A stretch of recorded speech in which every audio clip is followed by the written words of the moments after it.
Ankeny Power Price Truck and Crossover event featuring new 18 Silverado Double Cab LTs. Power lease, $259 per month lease. Power price, $32,490. New 18 Silverado Crew Cabs. Power lease, $429 per month lease. Power price, $36,490. Over 170 Traverse, Equinox, and Tracks available. With 12 going on 13 years of year-over-year sales records, Schottenkirk knows how to sell Chevys. Schottenkirk Chevy, Waukee Chevy. Find new roads. WaukeeChevy.com.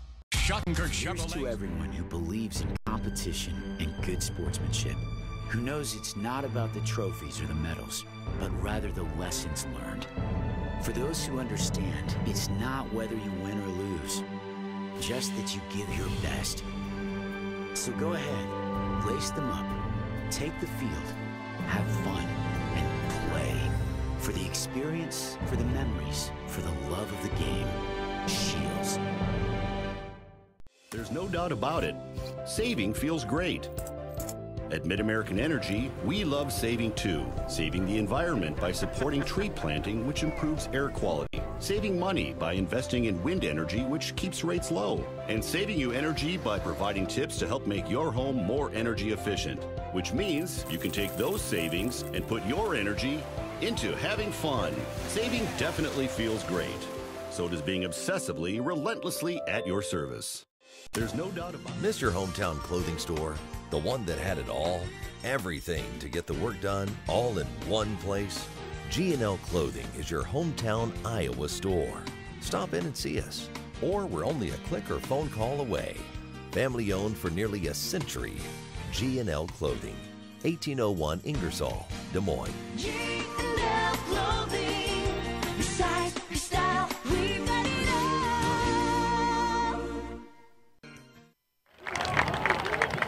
Good evening to you for another week of high school football. It's week 4 as two teams are looking to get their seasons headed in the right direction. Hello, everybody. Again, Paul Yeager alongside Tim Halber. As we get you set tonight, it's week 4 already, Tim. Hard to believe as the season flies by. It's the Ankeny Hawks on homecoming, playing host to the Des Moines Roosevelt Rough Riders. The Rough Riders 1-2, the Hawks 0-3. You look at just the records, Tim, and you think the Rough Riders had the advantage. Probably not the case tonight. No, I'm still bullish on the Ankeny High. So look at the teams that played. In their first 3 games, they have played all ranked opponents. The lowest ranked opponent was number 7 in the state. So last weekend we saw them play Cedar Falls, was ranked number 5. They had a 7-0 lead at halftime. They've played really tough. They've kind of lacked is that big play ability to go out there and get the lead, hang on to it, maybe go up by 2 touchdowns. So they don't have that. They've kind of not quite got that explosive play yet, you know, that 20 yards or more.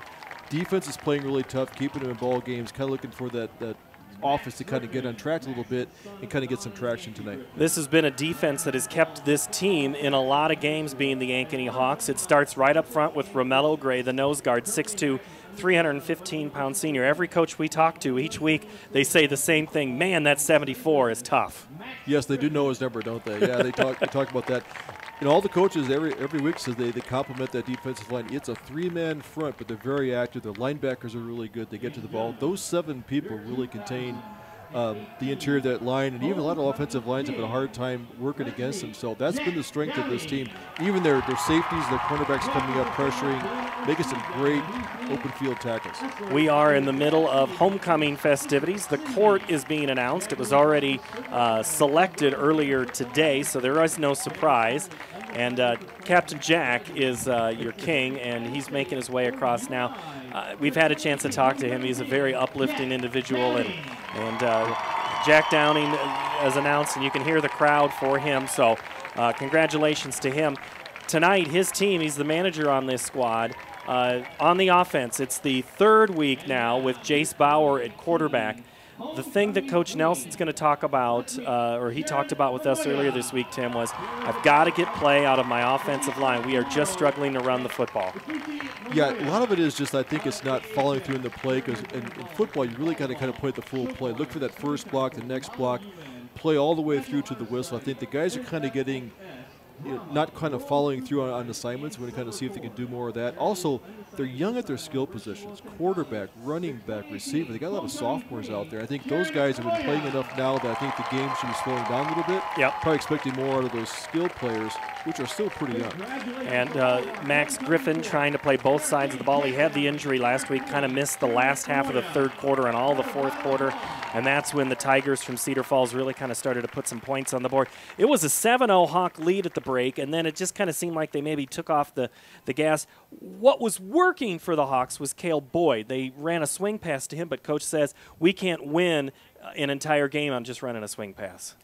Coach, he loves to get those, like I mentioned last week, get those linemen all lathered up and start doing some, knocking them off the ball and kind of running the ball a lot more. See if they can kind of get the interior line, they're similar in size in the offensive line, defensive lines. I think that's a good matchup there.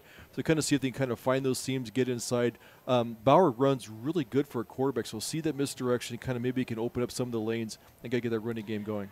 Up front, Jacob Bayer at the tackle, Dylan Miller the guard, Zach Steffen the center, Caden Young the guard, and Carter Smith the tackle. It's those five that really are going to have to make a case to find Boyd up the middle, or if it is Ray J. Crawford, if he gets an opportunity to run the ball. There's just got to be the coaches love it, especially when your head coach is an offensive line coach. He wants to run the football. Yes, he does. He mentioned that more than once in the interview, and he kind of takes it personally because that's his pride and joy. They've got the size. I think if they kind of keep at, I think in success breeds success. I think once they kind of get rolling, they kind of see, yes, we can kind of get the line in there. We can get into that second level. Receivers making some downfield blocks, getting some of these guys. We talk about Brecht kind of getting more involved in the game. Folk is in there, kind of been quiet. He has a couple of receptions. Get the receivers in the receiving and let the running backs run the ball. I think they'll have much more success. I see Max Griffin on the sideline in a jersey and not in football pads. That is news to me. As I look at the homecoming court, he is on the court. And with him not in the lineup tonight, that is something that the Hawks are going to have to look to somebody else to step up and make the plays. We'll see how that one develops, but we are just getting started on the pregame show. We'll hear from Coach Nelson, and we'll also hear from Coach Hedrington of Roosevelt. And by the way, we'll have kickoff coming your way next. This is high school football on CISN.TV. Moms typically get to make a majority of the healthcare decisions for their family. That can be a lot of pressure, but not for me. Because I know the choice is ours. For medical tests like MRIs, X-rays, CAT scans, and of course mammograms, ask your doctor to refer you to Iowa Radiology. They work around our hectic schedules. They're the best at what they do, and they're so great with my family. They truly care, and it shows. Visit iowaradiology.com or call to schedule an appointment. Iowa Radiology. Our focus is your good health. The other guys, they think they know what special means. At Godfather's Pizza, we do special, and we do it better. We add the T. There's a Godfather specialty pizza with your name on it. Classic combo, all meat combo, hot stuff, taco, yeah, even veggie and more. All of them piled high with the best toppings and 100% real cheese. Treat yourself special. Order specialty pizzas from Godfather's Pizza. The other guys. Hey everyone, this is Dan Holm with Ankeny Fanatic. Be sure to check out our website this fall for the best local high school sports coverage around. Whether you're a Hawk or a Jaguar, we'll be covering everything from cross country, man that dude is fast, to volleyball and everything in between. Well hey Kenna, welcome back. You don't want to miss any of the hard-hitting action. Come visit us at AnkenyFanatic.com. High-quality beef doesn't have to come with a high price. High-Beat Angus Reserve. It's 100% natural, hand-selected, pure quality beef. The cuts are tender, and the price is lean. We choose our beef knowing what will deliver the best flavor and most tenderness. So now, going out for a great steak can be as simple as going out to your grill. High-Beat Angus Reserve. Dinner out just became dinner in. Welcome back to the pregame show. Paul Yeager, Tim Halber, Jeff Brooks along with us momentarily as we get you ready for the kickoff to the homecoming game. We need to hear from the coach, the head Hawk himself, Rick Nelson. Earlier had a chance to speak with me, and this is what he had to say. Is homecoming fun, or is homecoming a distraction? Oh, I think our kids are fine. I mean, all they do is dress up at school. And today we had King and Queen and pep assembly. I think they're fine. I don't think it's a distraction. It's a life memory, just like the sport is. Yeah, I think kids have fun during homecoming. Hopefully we'll get a win and they'll be able to have a good time during the dance. What is it there? There's no homecoming without a football game. Do you buy into that too? Well, I don't know. I love football, so I always think homecoming goes with football. But I'm sure there are schools that don't have football that still have homecomings, I'm guessing. How'd practice go this week? Good. Kids did good. You know, we're going to get blitzed a lot tonight, cover 0, so hopefully we'll cover them up and, you know, hit some big plays. That's what our goal is. You're looking for improvement on every game. What's some things that we should be watching tonight? Well, just consistency. You know, our kids we've turned the ball over. We've had some, you know, we got a punt blocked. I mean, we've been our worst enemy, no question. So if we don't have to play error-free, we just need to eliminate some of those things that we've been doing, and I think we can have a really good season. We don't have a real good season right now, but I think we can turn it around. You got guys that they want to win. Everybody wants to win. They want to play. They're coming. They're focused. You said earlier this week you got great kids. Character is one of those things you're also trying to develop with these guys as well. Yeah, I mean, you know, we talk to them about more than just football. So yeah, they're a great group of young people, and I mean, I just hope we play well enough to win tonight, because I think that'll help them with some confidence. You know, right now we play everyone tough, and then something happens, and all of a sudden, you know, then we're not playing so tough. You know, I think it's just a lot of it's confidence. So if we can be a more confident football team, I think we can be, you know, something that people can be proud of. All right, thanks, Coach. Thanks a lot. That's head coach Rick Nelson from the Ankeny Hawks, and tonight P.J. Hedrington, who got the job as head coach just a couple of days before camp opened in August. Eric Link, the head coach for Roosevelt, he took off for a job in college, had been a college assistant before. So P.J. Hedrington, who's been a head coach and been a coach at several locations, he brings in the team tonight, also looking to get things going on the right page. All right, this week of practice, how do you think things went? We had a really good week of practice. We got focused. You know, last week we really were loose. We really showed like that we were a young team, and we didn't perform up to our capabilities. So this week, you know, we came together and did a good job. So it's a learning process every week. Everything you're trying to teach the guys. I mean, you can only do like 1-2 things. What are you talking about tonight? Tonight's execute. You know, our focus and our values are do your job and to get better every day. But tonight's execute. You know, you have a very physical Ankeny team that can run the ball with the quarterback and then the tailback, and also throw it. And defensively, they just move around, they fly around the ball. They're really good and consistent. So we just have to execute in between the tackles and on the line of scrimmage. It's this whole one game at a time. What's one thing from your team, a couple of players or something that fans are going to notice tonight jumping out at them? Well, we have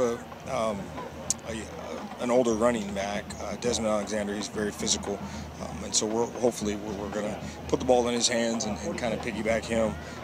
But we've got some young guys stepping up and improving and doing those things. Our offensive line's coming along, and I'm very pleased with them.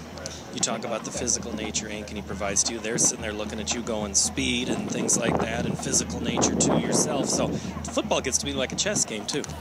Well, you know, it does, and Coach Nelson is one of the best coaches in the state of Iowa, with his experience at UNI and where he's been, and so he's very knowledgeable. And so, like I said, for us to have success tonight, we've got to execute in all 3 phases of the game, and the special phase is just morale. How are we going to handle fumbling a ball or an interception or something like that? You know. All right, Coach. Thank you so much. Yeah, appreciate it. The kickoff is coming your way next on CISN.TV. The value of staying active cannot be overlooked in our lives or our young athletes. However, high-intensity workouts come with the risk of injury. If you or your child have sustained a sports injury, Select Physical Therapy in conjunction with Iowa Ortho are here to help with 2 convenient walk-in locations. From diagnosis through recovery, you'll be put directly into the hands of experts who will evaluate and treat your sports-related injury. Call us today for an evaluation.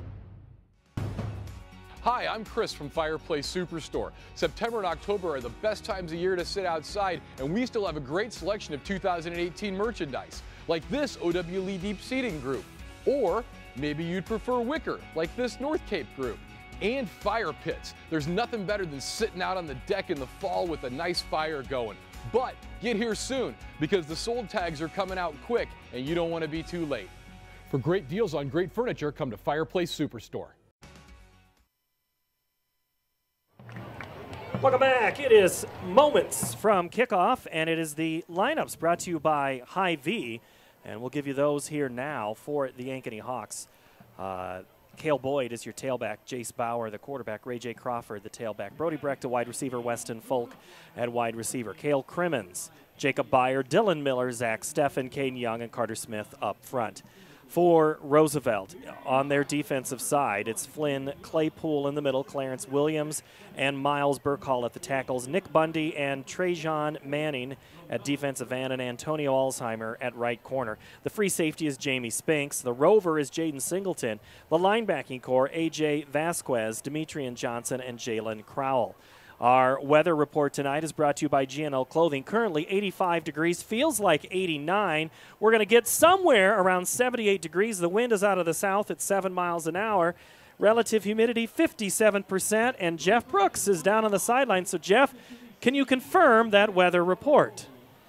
Yeah, it's still a little warm down here. The shade's over the field, but it's hot. There's a little breeze. That heat's just going to keep coming off that turf. What I'm going to look for here is when you sent me the starters both ways, Roosevelt has 6 of their 11 guys, looks like, are going to play at least some of both ways. So we'll see how that goes. And on a night like tonight, we'll see how much cramping happens. We don't want to see a repeat of what we saw Tim Halber in Week 1 when it was Ankeny and Centennial on this field. We saw both teams spending a lot of time on the sideline getting attention.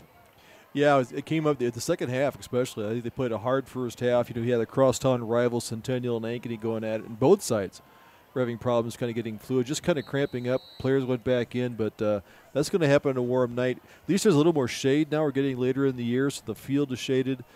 Players aren't playing in the sun, so another great night. I think it's going to cool off nicely and have a good night for football. We are ready for kickoff. The Ankeny Hawks will kick the ball to Roosevelt and go right to left. Tonight, Ankeny wearing those yellow tops that they wore in Week 1 and the maroon bottoms that they wore in Week 3, plus the white helmet. So it's the college feel, Tim. You never know what you're going to see in the lineup. That's the Coach Campbell from Iowa State said, goes, young players love to have the uniform varieties. This isn't like, I don't know what Penn State does. They all look the same every time they go out to play, but everybody loves to have a different combination. Jacob McCann tees it up, left foot, high kick. It's going to be taken at the 5 by Roosevelt, up to the 15-20, still on his feet, is Desmond Alexander. You'll see Alexander a lot, and he'll return it, and the Roosevelt Rough Riders will start with the ball, 1st and 10 at the 24-yard line. Yeah, Coleman Blast on the tackle there. Junior came up on the kickoff there, stopped him at about the 23-yard line. So let's see how the defense do. They think get a 3 and out, start the series right. Crowd still filing in for the Hawks. Roosevelt, a late arriving crowd, and we'll see how this one shakes up. It's homecoming, so anything is possible. In the quarterback position is Jaden Singleton for the Rough Riders. He turns off and hands it to Alexander, who bursts through into the secondary. He's got a 1st down and more up to the 39-yard line, gain of 15. And that could spell a long night if Alexander runs like that. Yeah, I think it takes the defense, a few plays to get ready for the speed of it, and they do go to a quick count. 1st and 10 from the 39-yard line. Number 7, Alexander, the ball carrier on that. Long snap count. There go Alexander up again. He cannot get but back to the line of scrimmage because of the tackle right up there by Mo Watson. No gain on the play for number 7. It looks like Tawatia was in there on the play as well. They're letting him go back. They're trying to seal the linemen when they rush upfield, kind of creating the gap in the backfield. But they read that really, really well in that last play. Singleton in the shot, gets the play set, so there can't be any substitutions.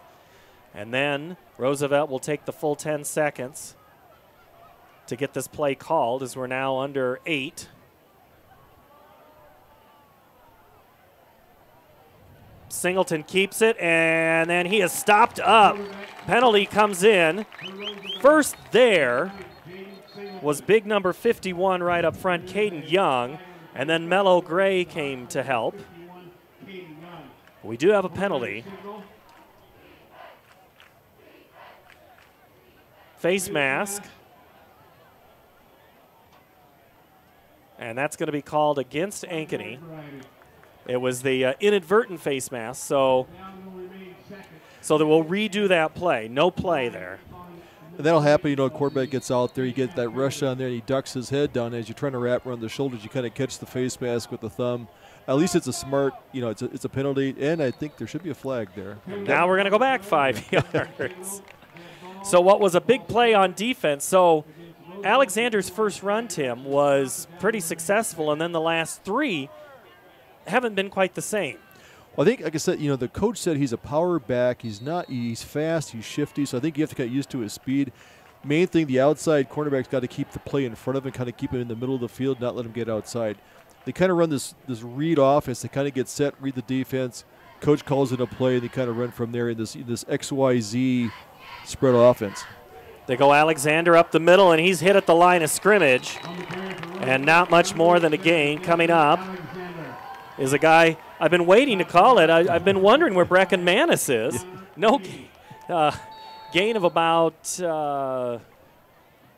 we'll say 3 on that play.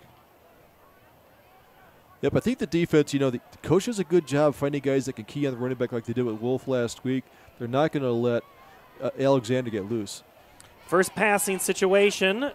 Jaden throws it, and it's incomplete. He was trying to find Clarence Williams, which would have been enough for a first down. Defense being played both by Nick Shirley and Hayes Gibson. And it's a punting situation for Roosevelt.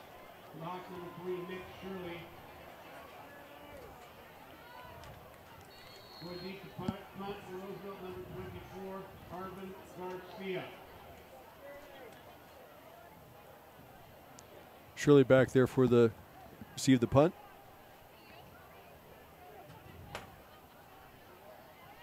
And that kick is taken by Ray J. Crawford at the 40, up to the 50, into Roosevelt territory. So the ball will be put at the Roosevelt 46-yard line. Let's go back down. Jeff Brooks on our sideline for his first report in-game on the Shields sideline report. Jeff? Yeah, right there.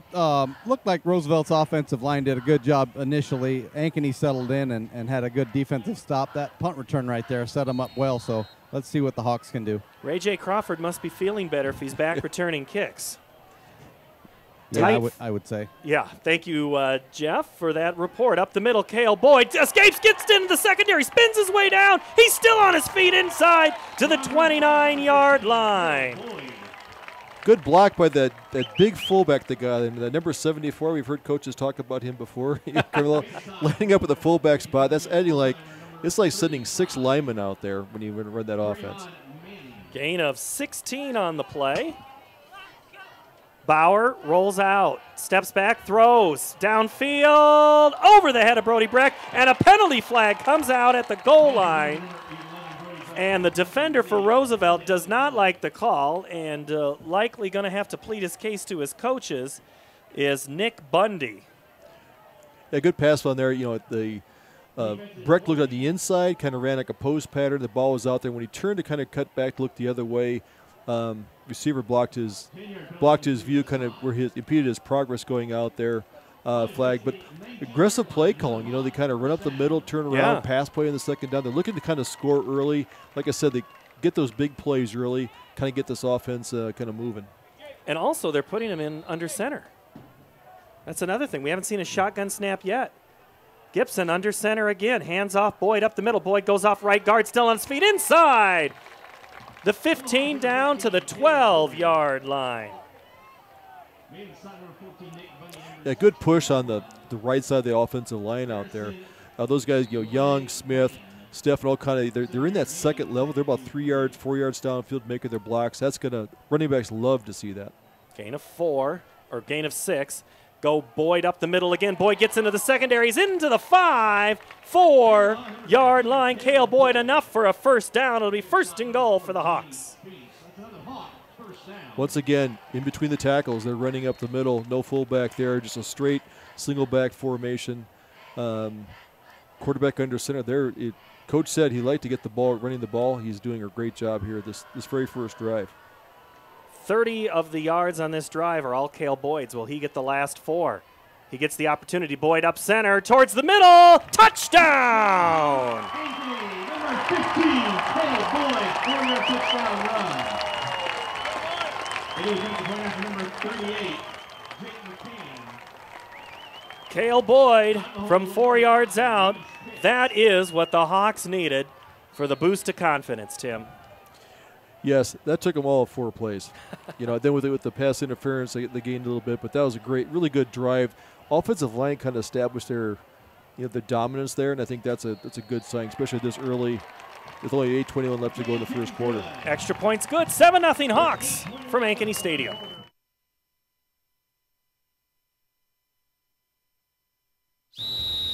Hi, Ron here, head coach of Westside Auto Pros. When your car's on the injured reserve, you want to get it back in the game as soon as possible. I know that. That's why you need to bring it here to Westside Auto Pros. I have a team of experts that can fix almost every automotive injury. Whether it's a fractured joint, a brake, or if your car just got its bell rung, no problem. We can even do a complete physical on your car to make sure it's game ready for the entire season. So bring your car to Westside Auto Pros and we'll get it back in the starting lineup in no time. Hey, you guys are dogging it back here. Let's move it, move it, move it. You want to get stronger, faster, healthier. You want more. You want to be part of something bigger than yourself. A place for people of all ages, all walks of life, that provides opportunities for all to succeed. We do that. We're the why. Build more than muscle. Build a stronger community. You want to get... Welcome back to the Mid-American Energy, brought to you by Mid-American Energy Game. Our Mid-American Energy, I'm going to say him 3 times because I haven't said him yet. 7-0 Hawks. The high kick is going to be a touchback. Goes down to the end zone. It's not the Mid-American Energy sideline. It's the Shields sideline report. Jeff Brooks is down there. Jeff, Cale Boyd figured out how to find some yardage there, didn't he?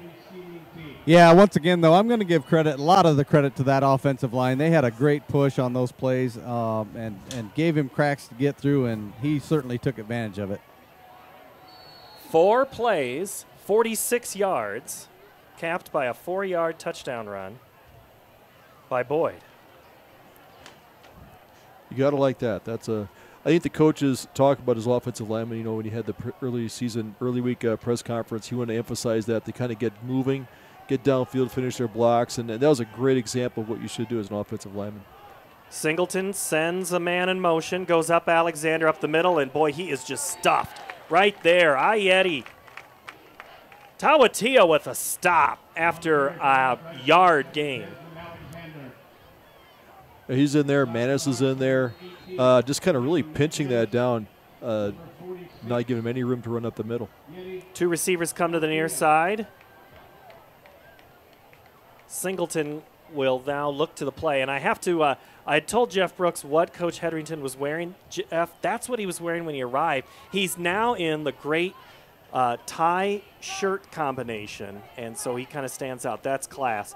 Alexander off left side. He gets around up to about the 28 before he's tackled by Cale Crimmins.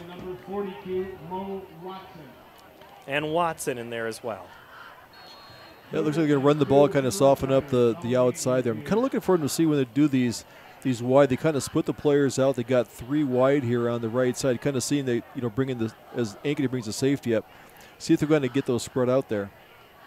Alexander off left tackle. He's going to get the first down.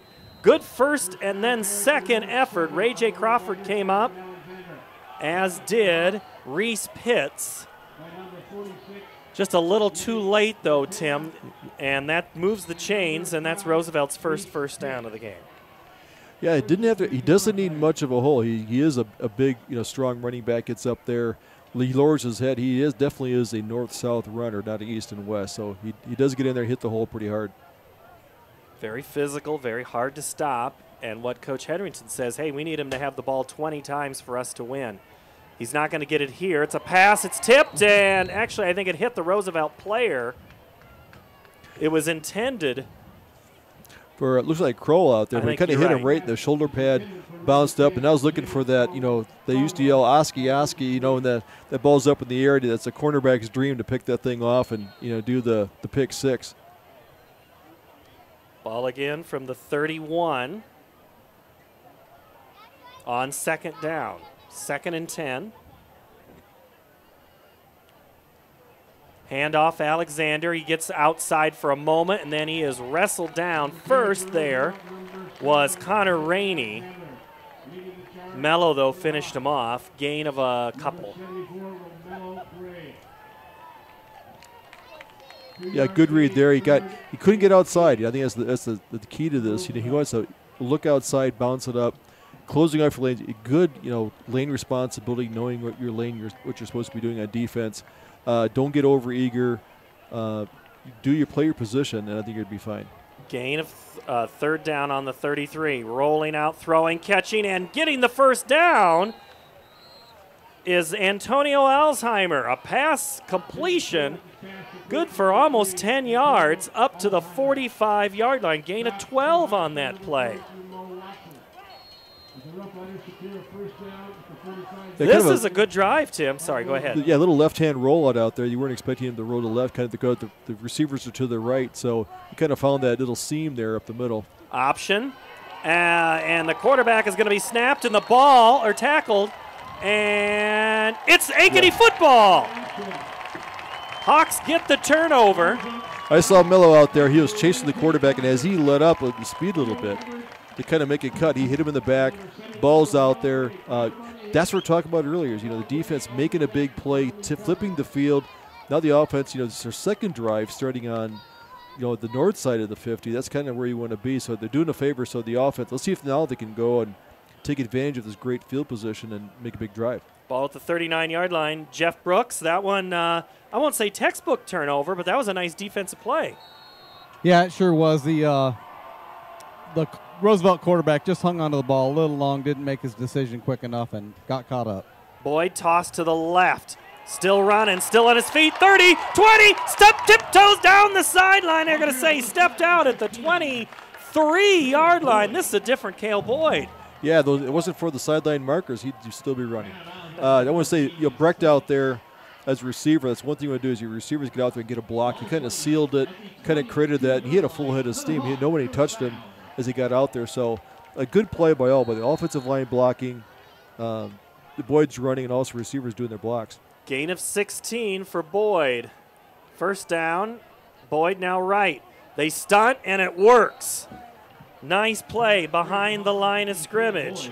Clarence Williams, huge loss. I don't know if somebody maybe missed an assignment on that one. I think they kind of had, they're starting to key on him a little bit. I think the outside linebacker took a blitz, was kind of, the tackle couldn't quite get out there, but good play with the defense. You got to take those chance plays. Hard snap count, and a little too hard. It pushes Roosevelt off sides.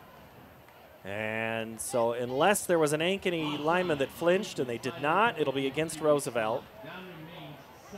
It'll be second. So that gets you back a little closer. Coach Nelson talked about earlier this week, Tim. He said, we need to be ahead of the chains. That means 3.5 yards per play, and that's something they have just struggled with for a lot of this season. Bauer keeps it himself. The wrinkle gets him up inside the 15-yard line. Kind of waiting to see that, the keyed on Crawford. The defense kind of shifted on over. Bauer read that really well, took it up. Good running. That's a good, probably 9-yard gain, 8-yard gain on the offense. So now they got third and short. Third and short's a lot easier than 3rd and 10. And unfortunately for the Hawks, they have been looking up at that scoreboard and those chains, and they've been on the downside of them a lot. Trips to the left. Bauer's going to roll out and throw. He's got a defender, gets over it, complete, and a first down. Catch made by Grant Moeller, number 2. Yeah, good catch for him. It kind of rolled out there, just caught on his fingertips. He pulled it in, took him to the ground, but enough for the first down. Good read. Gain of 4, and they put the sticks away, so it's 1st and goal to go. Handoff Boyd left side, and he is tackled all of a sudden. Clarence Williams, he is shadowing Cale Boyd, and he is everywhere Boyd is, and he made that tackle at the line of scrimmage, and Boyd's momentum took him maybe 3 yards, 4 up to about the 6. Yeah, Clarence Williams, another one of those really good two-way players for Roosevelt, keying on him. So now if you're an offensive coordinator, you want to work on that, make sure you get a block on him. Ball at the 6. Boyd up the middle, cuts left, dives for the end zone, touchdown! 6-yard touchdown run, number 15, Caleb Boyd. Number 38, Jake McCann out of the hole. Number 5. 2 drives, 2 touchdowns for Cale Boyd. Great job there, right up the middle. There was a nice hole in there. He runs well. He gets 2 hands around the ball. He kind of lowers his head. He was not going to be denied. That was a great drive by the offense. Goes 6 plays, set up by the turnover. McCann's left-footed kick is up, and good. Hawks lead 14-0 from Ankeny Stadium. Hey everyone, this is Dan Holm with Ankeny Fanatic. Be sure to check out our website this fall for the best local high school sports coverage around. Whether you're a Hawk or a Jaguar, we'll be covering everything from cross-country, man, that dude is fast, to volleyball and everything in between. Well, hey, Kenna, welcome back. You don't want to miss any of the hard-hitting action. Come visit us at AnkenyFanatic.com. High-quality beef doesn't have to come with a high price. High-V Angus Reserve. It's 100% natural, hand-selected, pure quality beef. The cuts are tender, and the price is lean. We choose our beef knowing what will deliver the best flavor and most tenderness. So now, going out for a great steak can be as simple as going out to your grill. High-V Angus Reserve. Dinner out just became dinner in.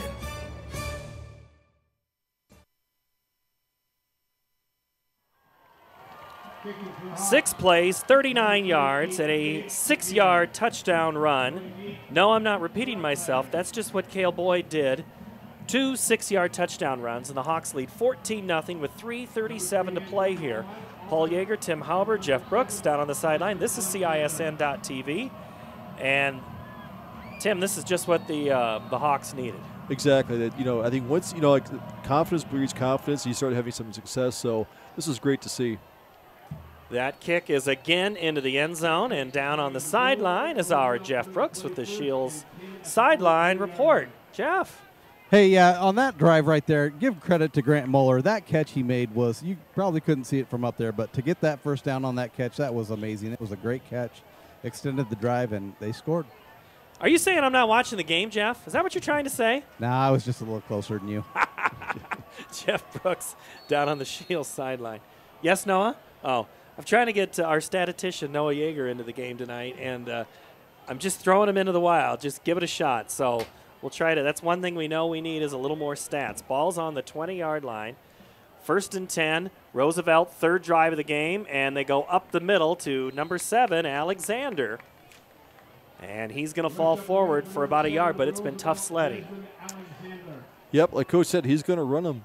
He was said he didn't get him going with like 20 carries in the game there, and then we have him for about 8 carries already so far. So he's getting majority of the workload.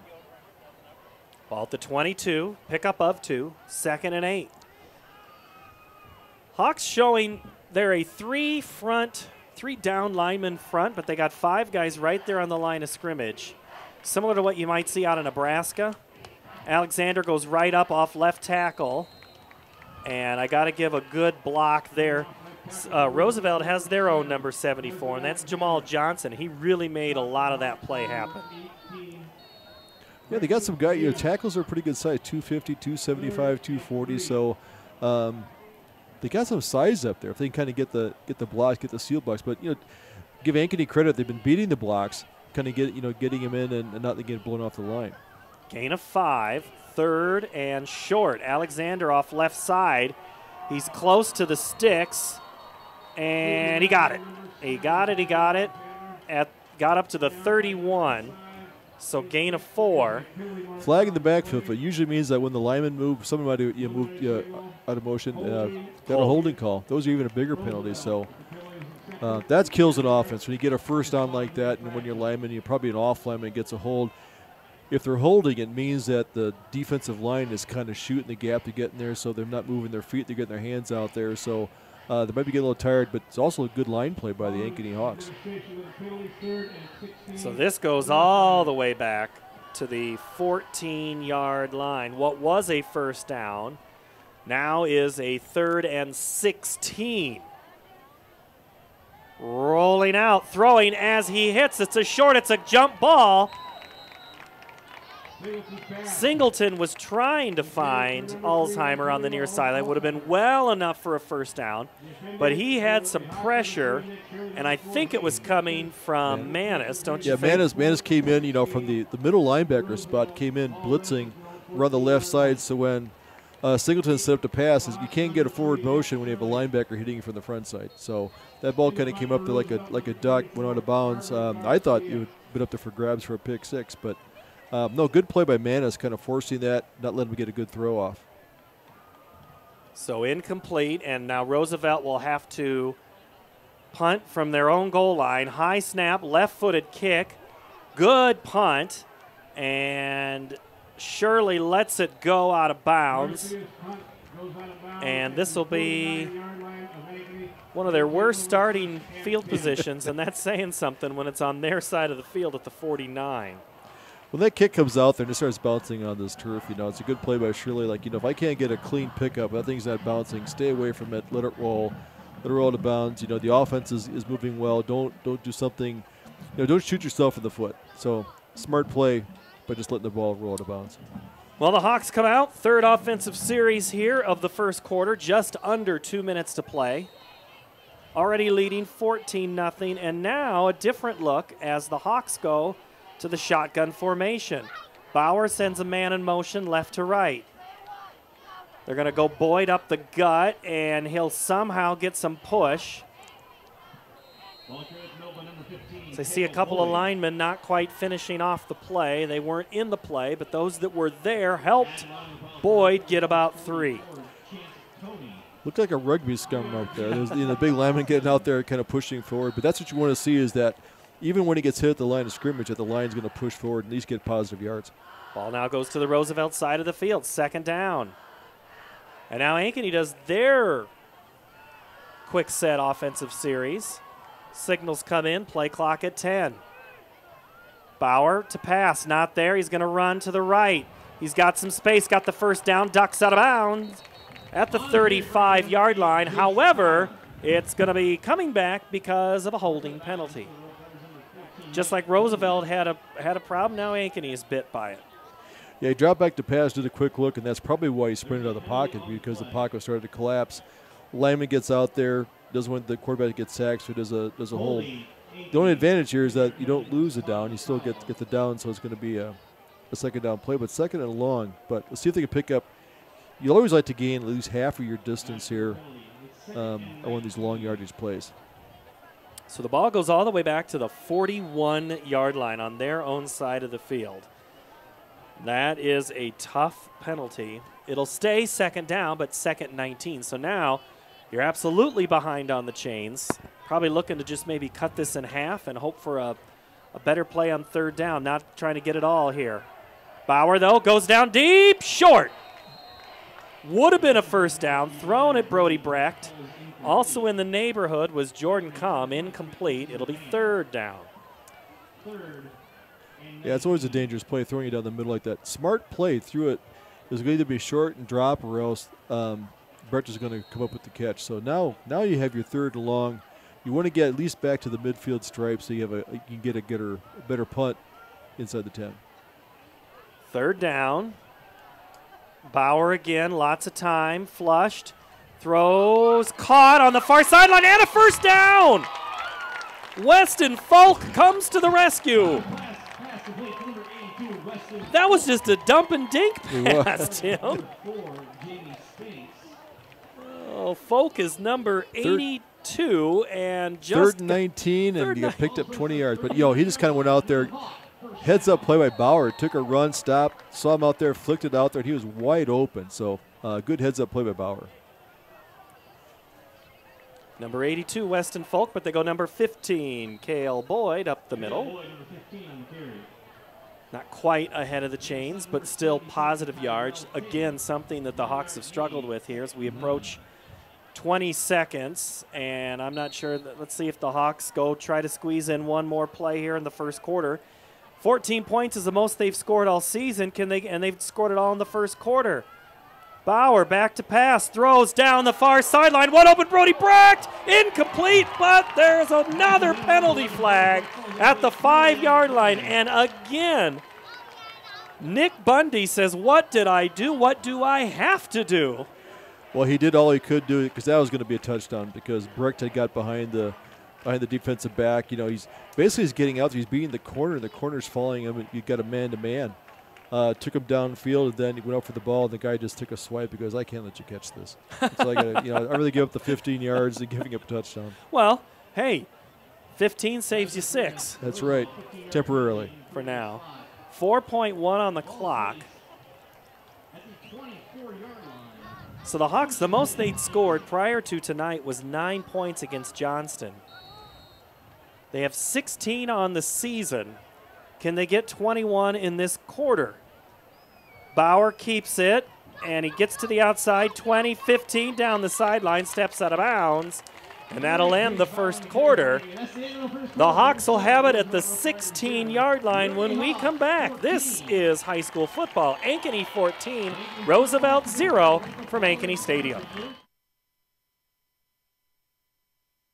Price truck and crossover event featuring new 18 Silverado double cab LTs. Power lease, $259 per month lease. Our price, $32,490. New 18 Silverado crew cabs. Power lease, $429 per month lease. Our price, $36,490. Over 170 Traverse, Equinox, and Trax available. With 12 going on 13 years of year-over-year sales records, Schottenkirk knows how to sell Chevys. Schottenkirk Chevy, Waukee Chevy. Find new roads. WaukeeChevy.com.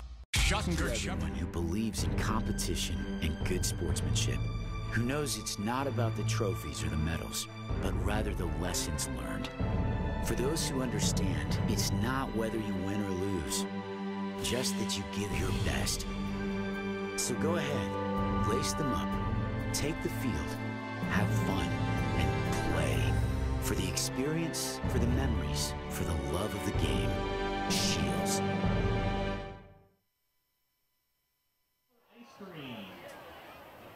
Welcome back to the Ankeny High School, Ankeny Stadium here at Northview Middle School in Ankeny. And the Ankeny Hawks are on the door, 1st and 10 from the 13. Bauer sends a man in motion, throws out the swing pass to Boyd. Boyd catches it at the 15, downfield block. The 10, makes a move back to the inside 5 to the pylon, driving for the goal line, touchdown! 14-yard pass play to Boyd. First time they've called that play tonight, and it's a touchdown for the Hawks. Great run by Boyd. Got outside, kind of little screen pass there. Little toss play. Folk on the outside there did a good block on his man. Just kind of guided him in the end zone. Boyd gets a full head of steam.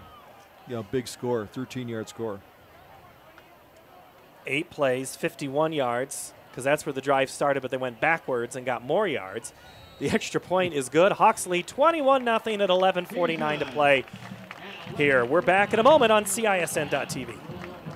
Saving feels great. At Mid-American Energy, we love saving too. Saving the environment by supporting tree planting, which improves air quality. Saving money by investing in wind energy, which keeps rates low. And saving you energy by providing tips to help make your home more energy efficient. Which means you can take those savings and put your energy into having fun. Saving definitely feels great. So does being obsessively, relentlessly at your service. There's no doubt your hometown clothing store, the one that had it all, everything to get the work done, all in one place. G&L Clothing is your hometown Iowa store.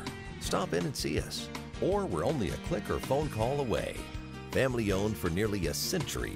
G&L Clothing, 1801 Ingersoll, Des Moines. G&L Clothing, your size, your style, we've got it all.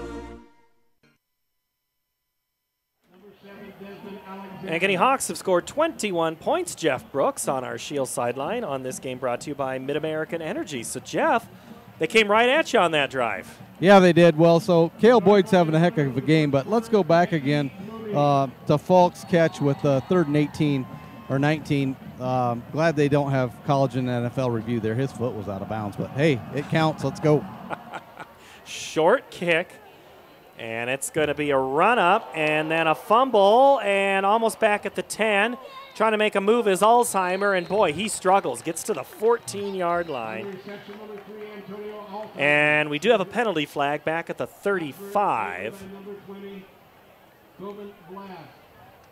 Alzheimer, the 180-pound junior, 6 feet tall. Yeah, it came up a little too quick. Not under control. The ball kind of hits him, kind of bounced, and kind of hit him. He caught it on the side a little bit, slipped through, bounced back, went back to get it. Looks like either a block in the back. It usually happens on these kickoffs. Another big penalty is putting Roosevelt even farther back than what they had at the 18. It goes all the way back to the 7-yard line.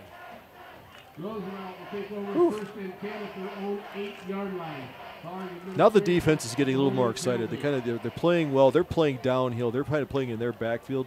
They really want to stop them here, get a 3 and out. Now's the opportunity for a big play. 93 yards for the score, and what has gone from bad to worse for Roosevelt on field position. And that'll mean Singleton's going to have to pull out something here. He's got Alexander in front of him, and now Singleton's going to roll, throw, caught. Nice play, nice tackle. Clarence Williams. Yep, Clarence Williams, also plays defensive end. Big kid. He's 6'3", 205. He'd probably be their ex-receiver in that formation. But he got up there and he took a shot in the side there. He caught it, hung on to it. Big play for them, but that's and then a penalty after, yeah. Personal foul. The 2 penalty. Because he called, you're saying there was holding and a personal foul, but they can only take the 1, right? Right. Our officiating crew tonight, as assigned, is Steve Waters, Eric Hansen, Chris Andrews, Wayne Marshall, and JD the Jet Schroeder. So now up to the 25-yard line. So that pass play kind of ends up being a pretty good one for Roosevelt. Gets them out of the shadow of their goalpost. Going to have Jeff ask who all those figures are on the scorecards, on the play cards that Roosevelt holds up on their far sideline. Alexander up the middle, and then, nice bounce off. He was popped at the line by Tawatia, but Tawatia didn't wrap up. All he did was hit him, and Alexander bounced right off. You got to get your arms around it. Yeah, Alexander's got really good balance. He kind of came in there, but that's filling the hole really quickly. He had no place to go. He kind of had to bounce it outside. Amazing he got 2 yards out of the play. So good play by the linebackers, good hit by Tawatia. Singleton and Alexander both have some good size to them. They're good, strong kids. Saw him come off the bus. Impressive. Singleton throws out the far sideline. It's caught. And a nice move into the secondary for Roosevelt. Number 2, Trey Guerrero. And Guerrero he gets enough for a first down, gets up to the 35-yard line, gain of 8. They kind of did a little fire. He kind of stayed in the backfield, kind of caught about 3 yards behind the line of scrimmage, and made a good play out there. 14-3 in the Waukee Valley score, and I've got this one flipped from what I thought. Alexander takes the handle, and then Hayes Gibson rips him down at the 41. It's Waukee 14, Valley 3. Here it is Ankeny 21, Roosevelt nothing. Good tackle by Gibson up there, coming up there from his safety spot. Looks like Roosevelt's picking up the tempo a little bit, kind of getting out of the huddle a little bit quicker.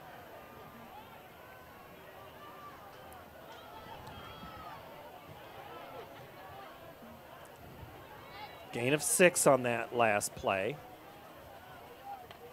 Alexander underneath. Nice slide step. He's close to the first down. I think he's got it. Manis made one of the tackles. I think Logan Brown will probably get credit for a partial there. Yeah, Alexander kind of gets up there, kind of turns his shoulders. He gets skinny, finding a little seam, getting up there and gets as much as he can out of there. But that's another 5 yards. Defense is going to have to kind of learn the key. And I think they're worried about the pass a little bit. Hopefully not relaxing. Stay aggressive, stay in your lanes. Get skinny, I like that. Alexander gets a good head of steam going, and his knee goes down before Mello and Manis and Tawatia. I tell you what, you got to get lower on Alexander, but it is hard to get lower than him. He runs real good to the ground. 5'10", 175, and he seemed a lot bigger than that. Just watching him run, he's a big kid. Singleton as a quarterback comes in at 205, so they got some size in there. They're tough to bring down. 2nd and 6. Singleton has got 2 receivers to the right and 1 to the left. On this near side, number 6 is Samar James. Haven't thrown the ball at him yet tonight. Let's see if this is where they go to him.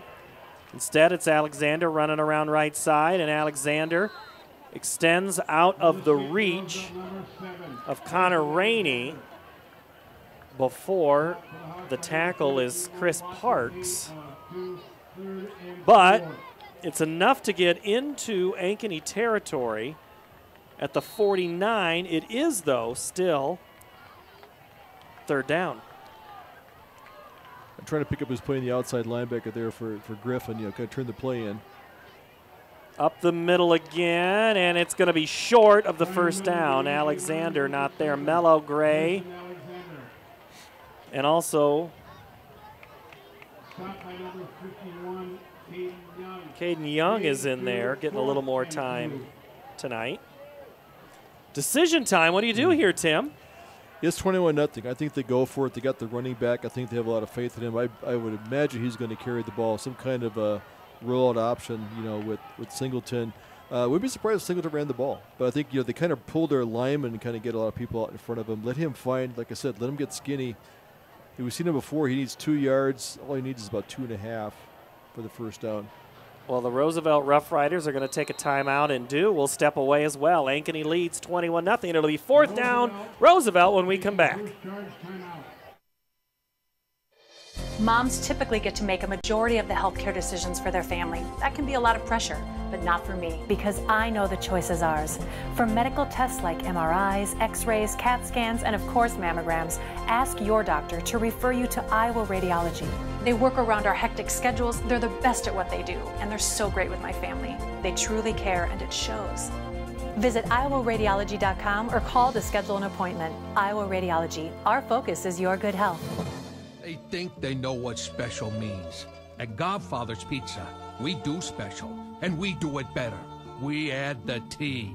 There's a Godfather specialty pizza with your name on it. Classic combo, all meat combo, hot stuff, taco, yeah, even veggie and more. All of them piled high with the best toppings and 100% real cheese. Treat yourself special. Order specialty pizzas from Godfather's Pizza.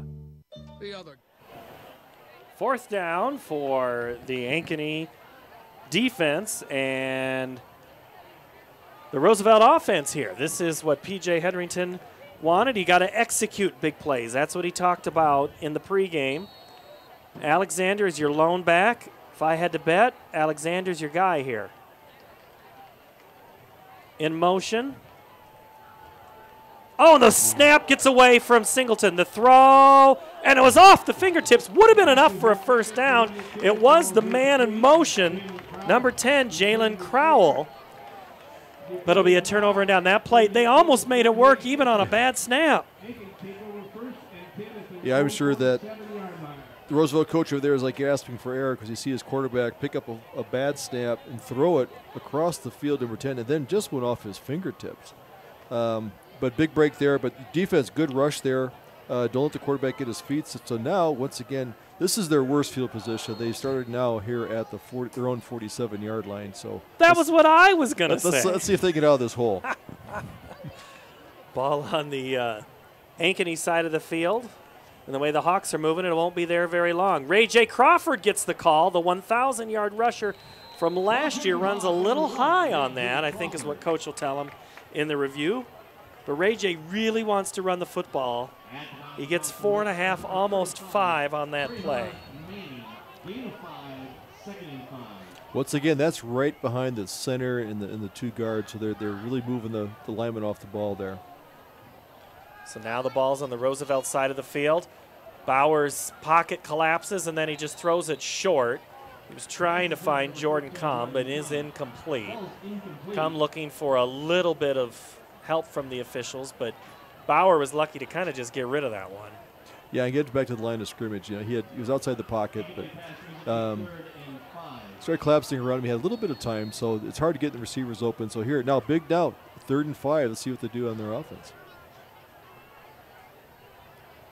Bauer looks to the call.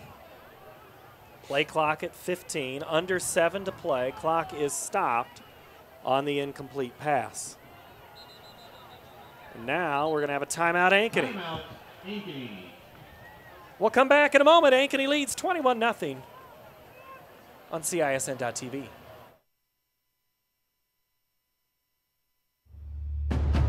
The value of staying active cannot be overlooked in our lives or our young athletes. However, high-intensity workouts come with the risk of injury. If you or your child have sustained a sports injury, Select Physical Therapy in conjunction with Iowa Ortho are here to help with 2 convenient walk-in locations. From diagnosis through recovery, you'll be put directly into the hands of experts who will evaluate and treat your sports-related injury. Call us today for an evaluation. Hi, Ron here, head coach of Westside Auto Pros. When your car's on the injured reserve, you want to get it back in the game as soon as possible. I know that. That's why you need to bring it here to Westside Auto Pros. I have a team of experts that can fix almost every automotive injury. Whether it's a fractured joint, a brake, or if your car just got its bell rung, no problem. We can even do a complete physical on your car to make sure it's game ready for the entire season. So bring your car to Westside Auto Pros and we'll get it back in the starting lineup in no time. Hey, you guys are dogging it back here. Let's move it, move it, move it. That's a lot of cheerleaders there in that shot, Jimmy. Bauer rolls to the left, gets towards the line of scrimmage, and he gets blown up on 3rd down. Not sure if that was a busted play or not. Coming up for the stop for Roosevelt is Trajan Manning. Yep, Manning was out there. Kind of turned in, never got a head of steam out there to make a play, turn upfield. But, you know, they're at the 48. They moved the ball a little bit. Now you want to get, this is their first punt of the game, get a good punt out there. We have a new punter back there because Griffin is out this game. And, in fact, I think they're going with their kicker, Jake McCann. Oh, I thought for a moment it was a fake. He steps up, sends the return man, Alexander, to a fair catch situation. There were only 7 Ankeny Hawks on coverage on that play. They got down in a hurry. Jeff Brooks is down there. Jeff, that was good coverage and a good punt as well. New punter. Yeah, I kind of bobbled the snap and really could have been blocked, but it wasn't. Got it off, and we're in good shape again. Hey, report on your cheerleaders comment. So I was told by Brent Butcher, the athletic director, that they cheer for homecoming every cheerleader, 9th through 12th. That's why there's so many. See, you are listening and reporting. Brooksy, you're getting this. The man in the know. The man in the know. All right, 1st down and 10 for Roosevelt from their own 14-yard line. Singleton rolls, throws, and his receiver just never got turned around. I wonder if that was a tip, for the middle linebacker. Manis gets out there. He had his arm that looked like kind of fluttered, so I wonder if he didn't get a hand on it. So no receiver could catch it. So he kind of clapped his hands. He goes, oh, I should have had that one. But no, good play because he's kind of coming from his middle spot, shadowing the quarterback, keeping him in front of him. So Ankeny, the linebackers are playing a really good game here. Singleton rolls out again, throws, caught at the 20, and up to the 24-yard line. That's enough for at least a measurement. They're going to move him. First down. Gain of 10, right at 10 on that. To number 10. For the Rough Riders, that's Jalen Crowell.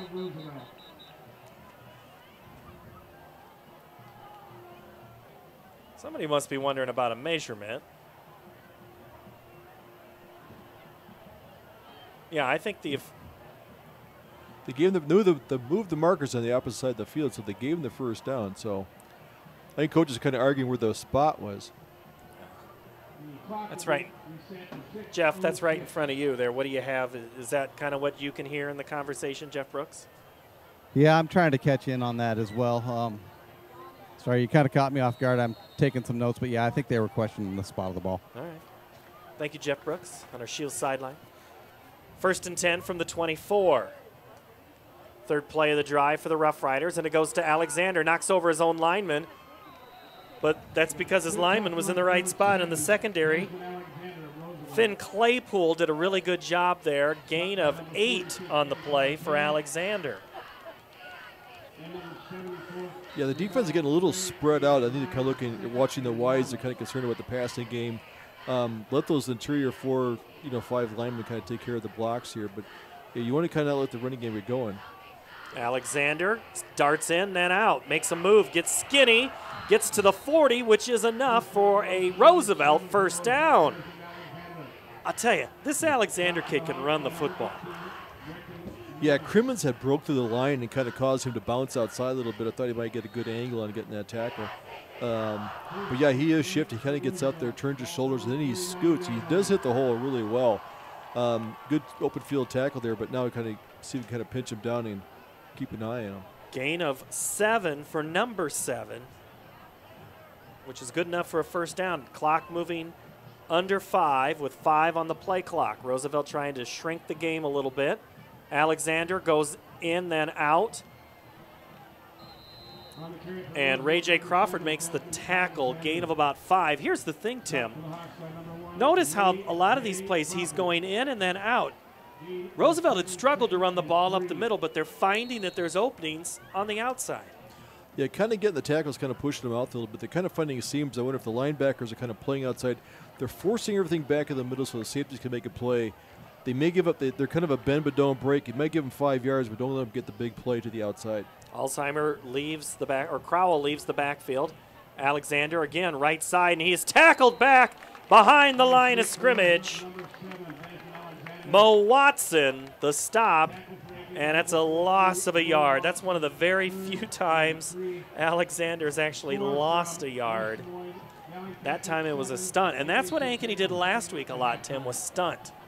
Yeah, kind of came up there. Once they're finding a late blitz that comes up there. He's finding that gap, then shooting it, making him change direction, because if he's changing direction, the back of the field is much better than downfield. Third down, different back and stood up. Wow, what a hit. Brecken Manis, or no, that was Yeti. Tawatia, and the running back, I got to get the number here. It was 26. Prince Nagin. That's a welcoming into the game. Your first carry, walk up there and run into Tawatia, which really put a lick on him, which basically came no gain. So now you got a 4th and 2, but good spot, good hit. That's the second time he's come up there and filled the hole tonight. He really kind of stuck a running back. Gain of 3. This is another one where we'll probably run a timeout. They'll just take it now at the 3:06 mark, and we will step away here on CISN with Ankeny leading Roosevelt 21-0 tonight in Ankeny.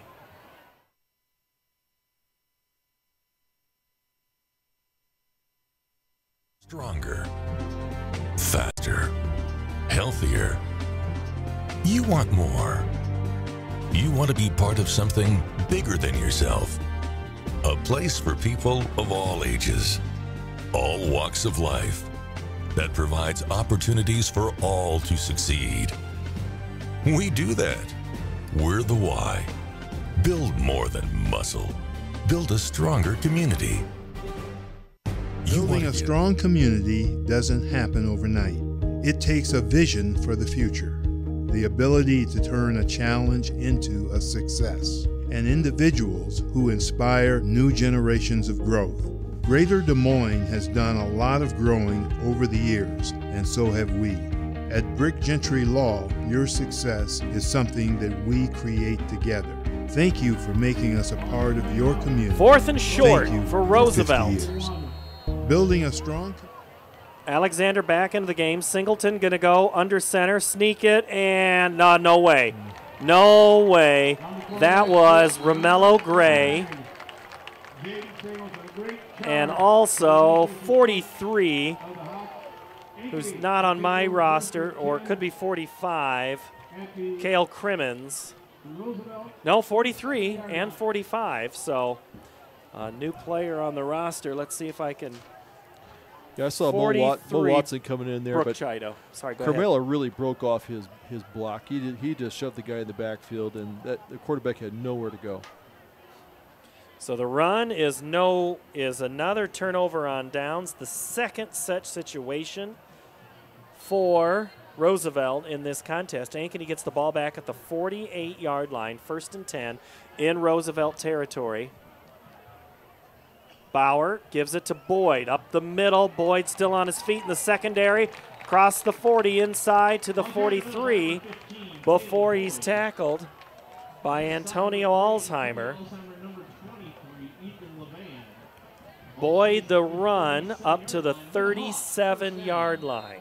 Gain of 11. Nice quick hit up the middle there. I mean, it's right up the middle, right at the linebacker. Bauer sends Falk from left to right.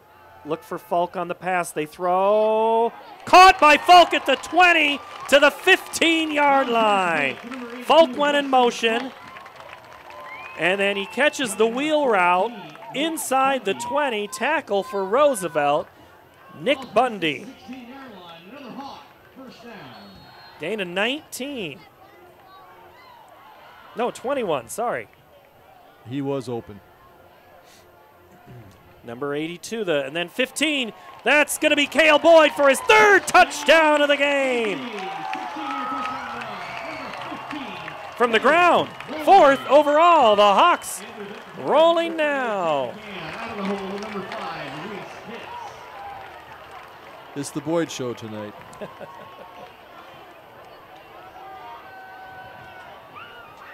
Short drive, 3 plays, 48 yards. And a 16-yard touchdown run. And on to kick is Cale Boyd. And he does have a new holder this week. It's Reese Pitts with Griffin out. The kick is up and good.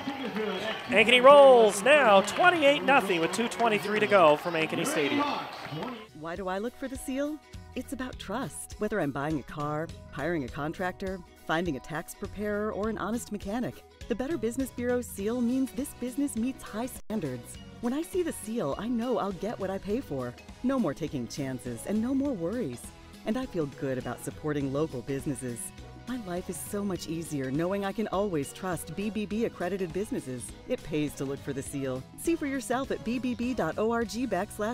Hi, I'm Chris from Fireplace Superstore. September and October are the best times of year to sit outside, and we still have a great selection of 2018 merchandise, like this OWE Deep Seating group. Or maybe you'd prefer wicker, like this North Cape group. And fire pits. There's nothing better than sitting out on the deck in the fall with a nice fire going. But get here soon, because the sold tags are coming out quick and you don't want to be too late. For great deals on great furniture, come to Fireplace Superstore. Ankeny scoring more points tonight than they have all season in just the first half. Lead 28-0. This is what Coach Nelson said his squad needs as McCann approaches the ball at the 40, puts his left foot into it. High end-over-end kick taken by Alexander. Scratch that. That is Alzheimer. Flag comes out from the back as the return is up to the 21-yard line. I'm going to guess it's in the area of holding. Yep, the offside there. That's a tough block when you're in there. The receiver gets up there and he kind of crosses the field, and then you see you try to get the block on there. Usually it's get your hands out. These guys aren't getting blocking. They kind of grab a little bit of jersey, get a hold there. So Good job by Shirley. He's out there. He's on island. Kind of cut it up there, maintain good football position, and got the tackle. So that's how you have to play him. You know, Alexander is a good running back. He's shifty, cuts hard, cuts fast, gets upfield. So it's been a challenge. The defense has stepped up to the challenge of facing a really good running back, a really good athlete. Ball is on the 16-yard line. No, I'm sorry. That's the 11. We're going to talk cross country at halftime. We'll also get a chance to listen a little bit to the band. Singleton rolls, throws, caught at the 15. Trey Guerrero, number 2, picks up 4.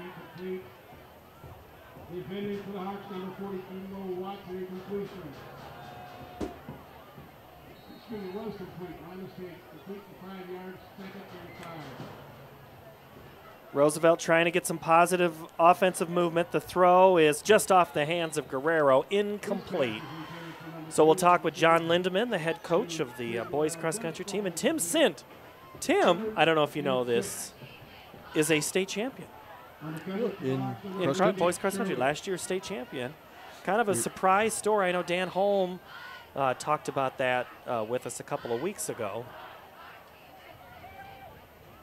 And we'll discuss that and how the season's progressing. Be kind of tough to run tonight. Singleton misses Alexander, throws it, caught, first down. Up front is number 44. That's Chance Toney. The flag down on the field there looks like in the area of holding. The ref is looking back, especially when it comes to the back judge. He's looking in at the lineman. So now what the press box has said is a legal substitution, which means you came into the game without reporting to the huddle. Right. Right? Isn't that what that means? You can't have the phantom 11th man on the field, so you can't go out the sideline and take a position. You have to kind of form or break a huddle, or else you stay on the field for continuous play. So like these players are coming in. And when you don't huddle, that kind of changed those rules a little bit, though, too. Yeah, it just kind of, sometimes it's a technical thing. Young guys get out there, they're running in and out. They replace a lot of plays, especially when they run these 3 and 4 receiver sets. He's getting a lot of guys in the field. Ball goes back to the 11, and even before that, we have another penalty. There's Cale Crimmins comes in. Logan Brown goes out. I don't know if he was the offender up there in the front. Tonight, I think we're going to see a lot of different players before the night is through for Ankeny. With a minute and a half here, I think Roosevelt's going to put the ball in the air. They've got some guys open. They got some good receivers in running these sets. So they kind of run these square outs or little hook patterns in the middle. So we'll see what they run here. Singleton takes the snap, rolls out near side, looks, throws across the middle, tipped, and then almost intercepted. Hayes Gibson. It'll be 4th down. Minute 26, so I think you're going to have to punt it. You certainly don't want to give Ankeny an opportunity to pick up .35 before half. And if that is the case, we would have continuous clock. Shirley back there to receive the punt. See how he does. He's standing only on their 46-yard line to receive a punt. So this is a short punt. He might get a good return. He might want to get some offense out here, even with a minute and a half to go. If you're Ankeny, you're trying not to commit a penalty if you do go after the block.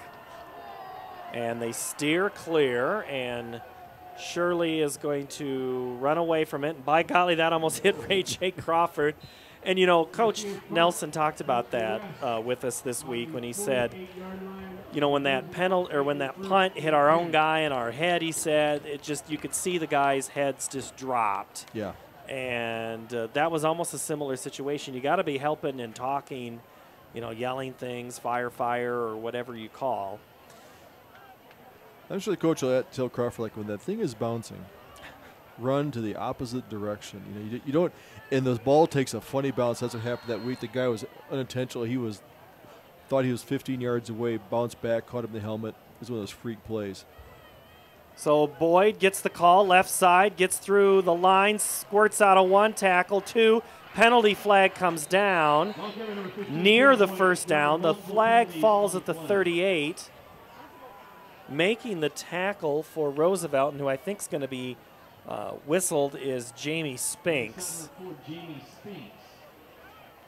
That was right where the official was. I was watching that in the binoculars.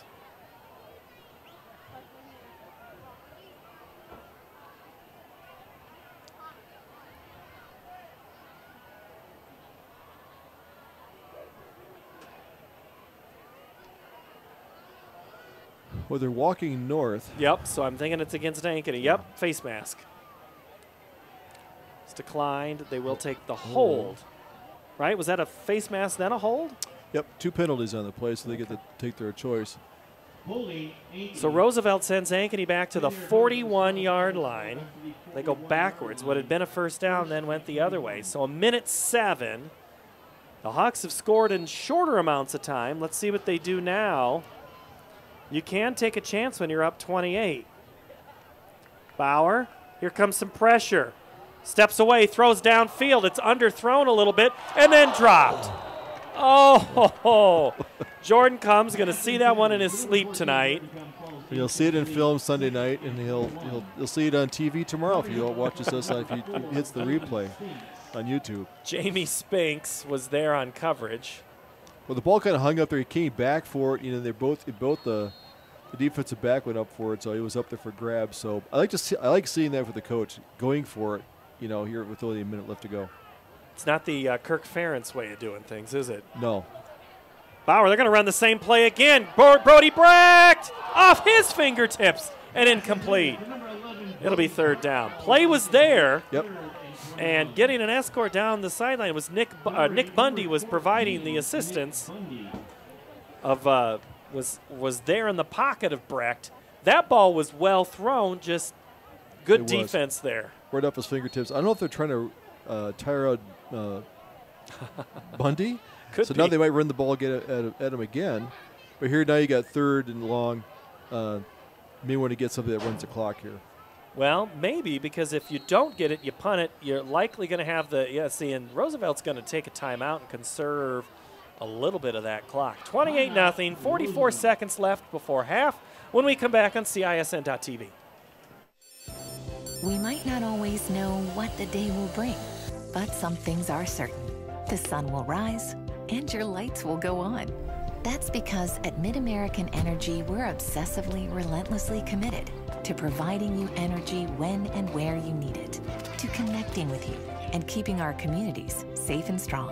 Because the most important thing we put our energy into is you. We're obsessively, relentlessly at your service.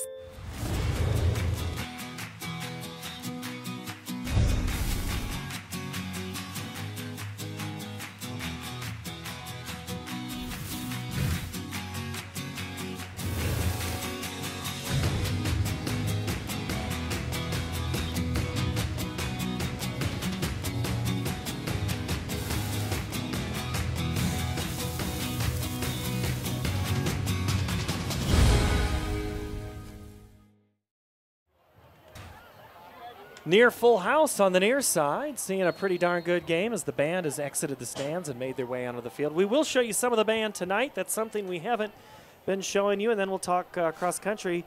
The Hawks go for the play on 3rd down, and coming through on the blitz, Clarence Williams. He's been close before, but makes the sack all the way back to the 33-yard line, so Bauer will be credited with a big negative number on that carry. They may not have to punt because they just started the clock there, so they're out of timeouts. Roosevelt's out of timeout, so they can't stop the clock. So I would just let the half run here without taking any risky punt by Ankeny. Yeah, and that's what nobody is approaching the ball. In fact, Ankeny could just as well walk. So Jeff Brooks is going to make his way to find Coach Rick Nelson. And Coach might have actually a smile on his face, but there's still a lot of game to be played. Coach Nelson's here on the near side at the 40-yard line, Jeff. As he makes his way towards midfield, we'll walk with him as the coaches huddle. And We'll hold it here for just a moment. Jeff, he's on the near side. There he is. He's running. Jeff's having to do a whole lot of working. Because the band is shooing off the football field. 28-0. The Hawks in control of this one. It's been all Cale Boyd in the first half. 4 plays on a 6-yard touchdown run, another 6, a 14-yard pass, and a 16-yard run. And Coach Nelson is with our Jeff Brooks down on the sideline. Jeff? Coach, got off to a great start here. Field position looks to be in your favor a lot this half. Can you talk a little bit about what that's meant for you guys? Well, it's the first out of 4 games that we've had field position. Yeah, so yeah. What's looks like your emphasis is on run a lot this half. What can you tell me about that? How's that going for you guys? Well, all right. We had a really nice run here, but we had holding, and then I've never heard of offensive face mask in my life, and we've had it called twice on us. So I don't even know what that penalty is. I think it's called a stiff arm, you know, but I don't know what it's called. I don't know. So we had that called on us. But we're trying to establish a run because we haven't had a run game for 3 weeks. So we're trying to run the football. So message to keep up the momentum for second half to the guys is going to be? Well, just, you know, let's keep the pedal on it and go. We still made mistakes. Sure, our quarterback just got killed right there for freaking tackle, steps outside. So we got plenty of stuff to work on. We need to. This team needs a lot of confidence. So I'm hoping we can come out and score right at the third quarter. All right, looks like the band's ready to go, so we better get going. Thank you. Jeff Brooks down on the sideline with Coach Nelson there, and a lot different mentality than what he's had. And yeah, Tim, we were smiling at some of the same things that he just said there. And we'll chew on that. And when we come back, we'll listen to the Ankeny High Band, and then we need to talk boys cross country. We'll do that in just a moment. You're watching high school football on CISN.TV. Power Price Truck and Crossover event featuring new 18 Silverado double cab LTs. Power lease, $259 per month lease. Power price, $32,490. New 18 Silverado crew cabs. Power lease, $429 per month lease. Power price, $36,490. Over 170 Traverse, Equinox, and Trax available. With 12 going on 13 years of year-over-year sales records, Schottenkirk knows how to sell Chevys. Schottenkirk Chevy, Waukee Chevy. Find new roads. WaukeeChevy.com. Here's to everyone who believes in competition and good sportsmanship, who knows it's not about the trophies or the medals, but rather the lessons learned. For those who understand, it's not whether you win or lose, just that you give your best. So go ahead, lace them up, take the field, have fun, and play. For the experience, for the memories, for the love of the game. Shields. We might not always know what the day will bring, but some things are certain. The sun will rise, and your lights will go on. That's because at MidAmerican Energy, we're obsessively, relentlessly committed to providing you energy when and where you need it, to connecting with you and keeping our communities safe and strong. Because the most important thing we put our energy into is you. We're obsessively, relentlessly at your service. Miss your hometown clothing store? The one that had it all? Everything to get the work done, all in one place? G&L Clothing is your hometown Iowa store. Stop in and see us. Or we're only a click or phone call away. Family owned for nearly a century. G&L Clothing, 1801 Ingersoll, Des Moines. G&L Clothing, your size, your style, we've got it all.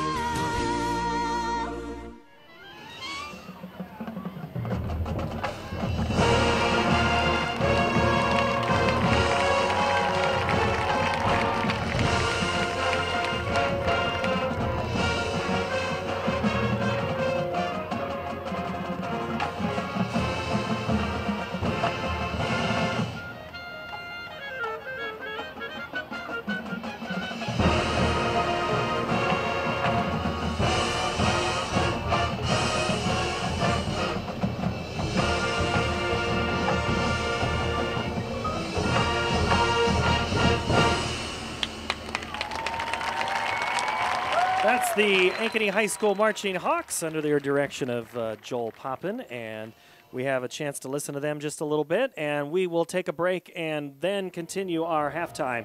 We'll be talking cross country. The Ankeny Hawks lead Des Moines Roosevelt 28-0. You're watching high school football on CISN.TV. It takes more than a great price and great selection to continue to grow every year. We believe the reason is our core values. Hard work, we work hard for you. Integrity, it's not optional, it's required. We build trusting relationships and don't run when the problems arise. We're always improving the customer experience.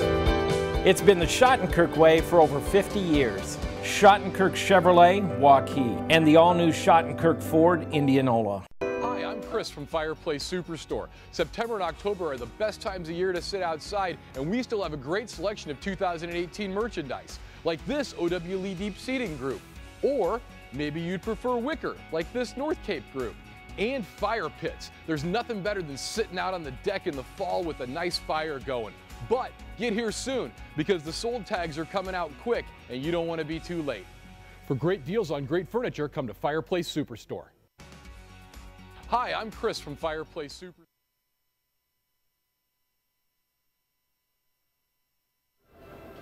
Hi, I'm over here. I'll start over here. We're at halftime. John Linneman, Tim Sint are joining us now. We'll start with John. Coach, you know, this is one of those nights I'm not really sure I want to go out and run in the humidity. How'd you get the guys to practice tonight? Well, you know, this morning we actually gave them the option to run in the morning. So we're trying to avoid the heat a little bit and get them a little extra rest going into tomorrow's race. So where are you running tomorrow? We're going to the Heartland Classic. It's run at the cross-country course at Central College. So now these meets are always fun because when you run with the big schools, you run with these big dogs. There's some incredible talent, state champion, and you don't even have to leave your own practice squad to have some of those. Absolutely, yeah. We're looking forward to tomorrow. It's the first time we've been there in a number of years, and you know, they have a lot of the top teams in the Midwest. We'll see some schools from Kansas and Missouri and Minnesota. So we're looking forward to seeing some competition and get this guy over here some stiff competition. So make him earn it. All right, so John, this is John Lindeman. So Tim, come in here just a little bit. Tim Sint, you can see if you're on right there. So that's that's the way we operate. So Tim, state champion last year. Was that? Of course, everybody wants to be the state champion, but at what point did you kind of feel, hey, this season's going my way. This is where I'm going to be at? At the Fort Dodge meet in early October last year, I just kind of had a breakout meet, and I beat the guy who was ranked #1 in the state by like 7 seconds. So I was really happy, and it was a big confidence booster. And that guy happens to be on the north side of town, right? Isn't that the way that is? Yeah, he was really good, but he graduated, so we don't have to worry about him this year. But there are other guys to go. So you've got kind of a plan in the way you've been approaching this season. What's been kind of how you're controlling your mileage and how things have, you're trying to not overdo it and try to peak there in late October, early November? We do quite a few miles, but we do a really good job. I talk to my coaches and stuff about how I feel and stuff. If I start feeling beat down or like maybe I've like something come up like an injury, we kind of back it off and play it safe because we'd rather do less work and be the best we can be than do a lot and get injured. So now are you running mostly Saturdays, or are there occasional like a Tuesday or a Thursday meet that you might run? We run a lot of Thursday meets, but we have 3 Saturday meets this season. So. All right, so I always like to ask the cross-country runners this. What's the longest single run you've ever done? 12 miles. And where was that? I just did it on the bike path here in Ankeny, and I just went out 6 and back 6. So you went out, like you were almost to I don't want to call it the turnaround, the gazebo out there, right? Yeah, definitely. So 12 is only, and that was just a practice situation. Do you have your eyes set on a longer distance career? Not any longer than a 10K. 10K's it? Yeah. What do you think about mostly when you're running? I try not to think about how I feel because obviously if you're running, you feel bad. I try to focus on where I am in the race and where I want to be and what I'm going to do to get there. All right, Tim. So, John, what's it like to coach a guy like this?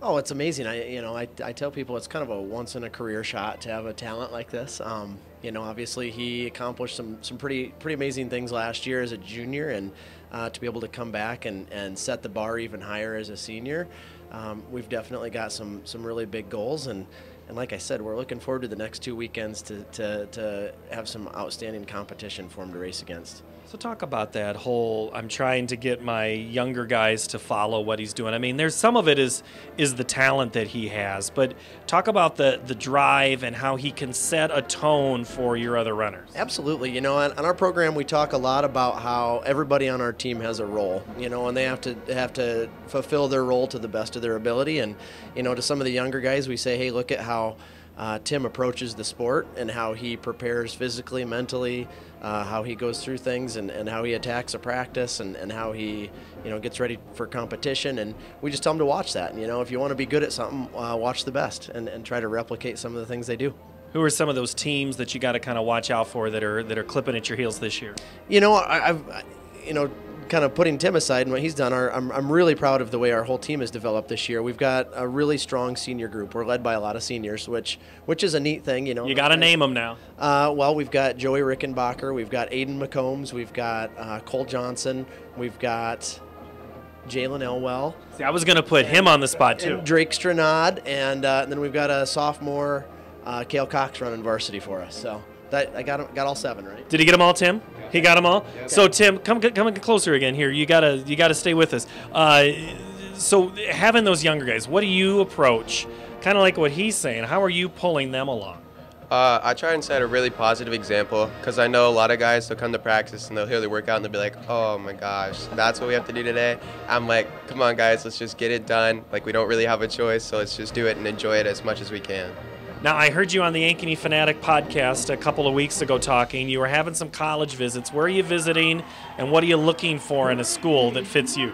I've already visited Iowa State and Iowa, and I have a visit scheduled for Drake, and I'd also like to visit Oregon and Arkansas.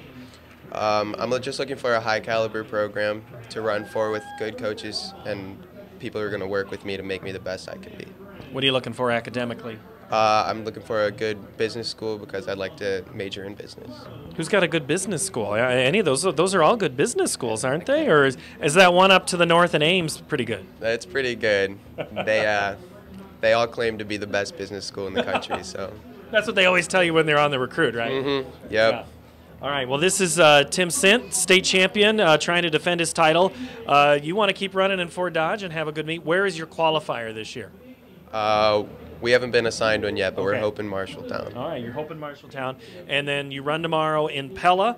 And the next time that you can see these guys is when close by or after tomorrow. Where can you see them run again? We go to Southeast Polk after Pella, and then we're really not terribly close. Our conference meet's going to be at Ames, so we'll be relatively close there. But you know, who knows where our qualifier is, and we're just excited to get a group of 7 and take them back to Fort Dodge this year. They've worked hard and they've earned it.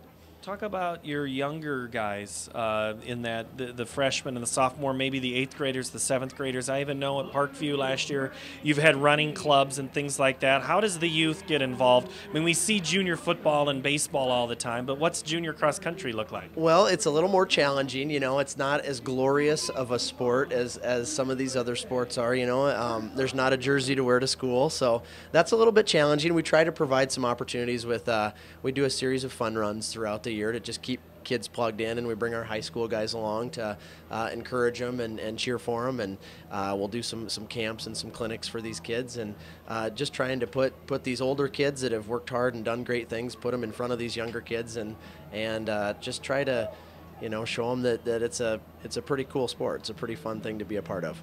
Building for the next year is always something you always got to work on. Absolutely. Like I said, we got a big group of seniors. You know, I always get a little sad when you have to say goodbye to those guys, and this year especially with the group we have. But you know, I'm certain that the kids we have are going to step up and fill that void, and they're gonna make a lot of growth over the next year and be ready to go.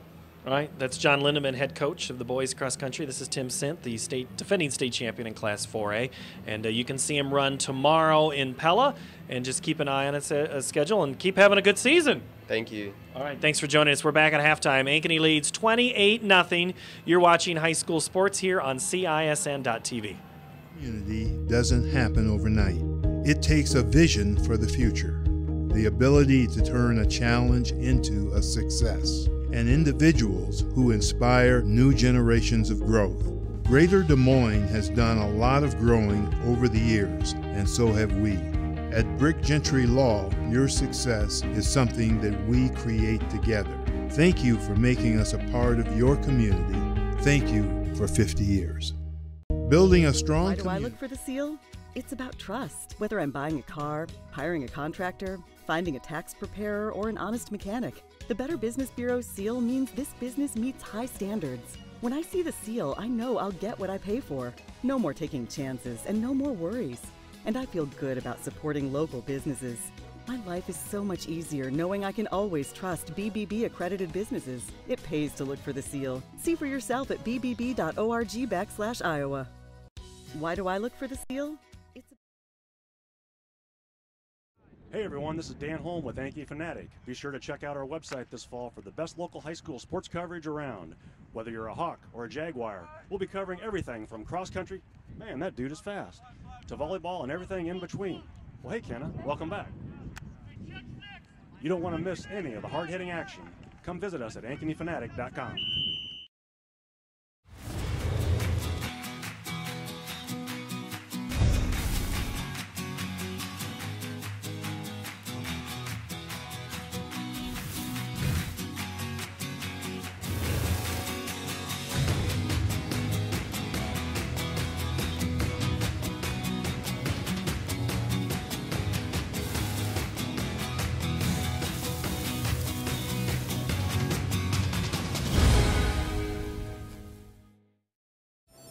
We might not always know what the day will bring, but some things are certain.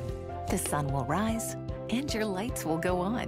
That's because at MidAmerican Energy, we're obsessively, relentlessly committed to providing you energy when and where you need it, to connecting with you and keeping our communities safe and strong. Because the most important thing we put our energy into is you. We're obsessively, relentlessly at your service.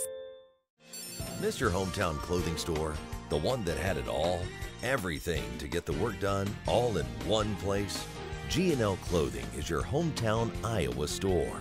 Stop in and see us. Or we're only a click or phone call away. Family owned for nearly a century. G&L Clothing, 1801 Ingersoll, Des Moines. G&L Clothing, your size, your style, we've got it all.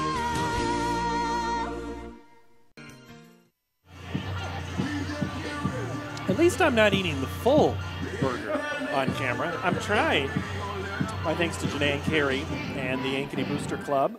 Make sure you're supporting them by visiting the concession stand throughout the season. And our thanks to Brent Butcher, Brent for making this happen here at halftime. Thanks to John Lindemann and Tim Sint for visiting at halftime, talking cross country. They got to get him to bed because when you run at 9, 10 in the morning, you got to, 8:30. It's time to go to sleep. Yeah, he's looks like in great shape. Nice young man having a great year. Best of luck to him. That's a big meet tomorrow. It is. Yeah. They, I love those meets. Sometimes I kind of wonder, what's that like to have those other states come and run? If you're a coach trying to get to that next level, that's really good because you're going to see how you compare against some of that other competition. But for the state of Iowa, you want to run against the best in your state a lot of times too, and that's always something you're trying to do. He's done that. He's done that, and he's won. I'm trying to track down a couple of scores here for you and let you know. I do have one, and that is Waukee leads Valley at the half 14-9. That game at Waukee and also on CISN. Dar Danielson has that call.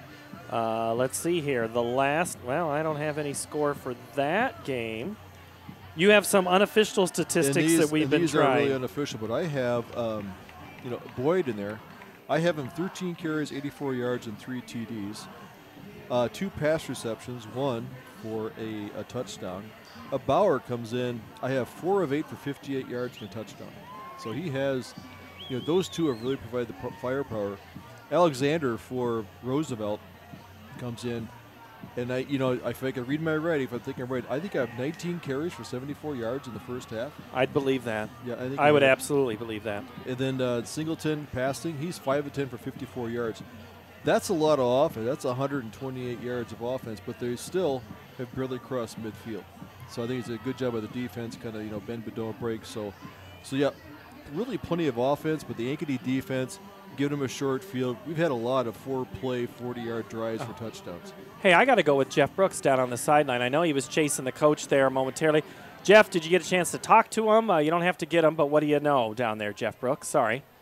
Yeah, no, I think I'll get him here before the Okay. halftime's out. He's just out there warming up his All right. kids a little bit, so I didn't want I'm to letting you bother know him. I haven't forgotten about you. Dowling leads Centennial 7-0 at the half. I'll let you chase him down. We're at 28-0 here at the half in this contest. Maroons held Centennial to just 1 first down in the first half. That's amazing, given Centennial's running game that we saw that first night. We've seen it a couple times. All right, Jeff Brooks down on the sideline with Coach P.J. Hedrington. Hey, Coach, talk to me a little bit about the message you're sending to your kids here at halftime. You're still in the game. Get a couple possessions here and get going. What do you have to say to the boys? Well, you know, our word of the week for our leadership class is grit. We got to have some grit, and to overcome this, 28-0, you know, we're fighting. We're clearly running the ball and being aggressive. So we got to have some grit to do this. So we're you know, like I said, I'm proud of these kids. They're fighting pretty tough. So field position was not in your favor there that first half. How are you going to flip that around, hopefully, and get your guys running downhill on the other half of the field? Well, we've got to execute. You know, we talked to the kids in the locker room. We've got to execute on third down, third and long, third and short. We had a quarterback sneak on a 4th and 2, and they got pushed back. So we've got to execute, and that's what we're talking to our young guys about doing. All right, Coach, thank you. Good luck in the second half. All right, thank you, Jeff Brooks, down on our sideline. And we are ready for half number 2, which means I should get into my seated position. Yeah. Sorry, Tim. Golly. Tim Halber, Paul Yeager, that's Jeff Brooks you just heard down on the sideline. And my thanks again for the cross-country interview. Glad to see them, and glad we got a chance to show the band a little bit. And I'm going to have to open up that window. The glare. Actually, we're going to have to shut the lights down. I forget about how that all works. Second half is about to begin. And actually, what we're going to do, Jimmy, we're going to be back to start the second half in just a moment. You're watching high school football on CISN.TV.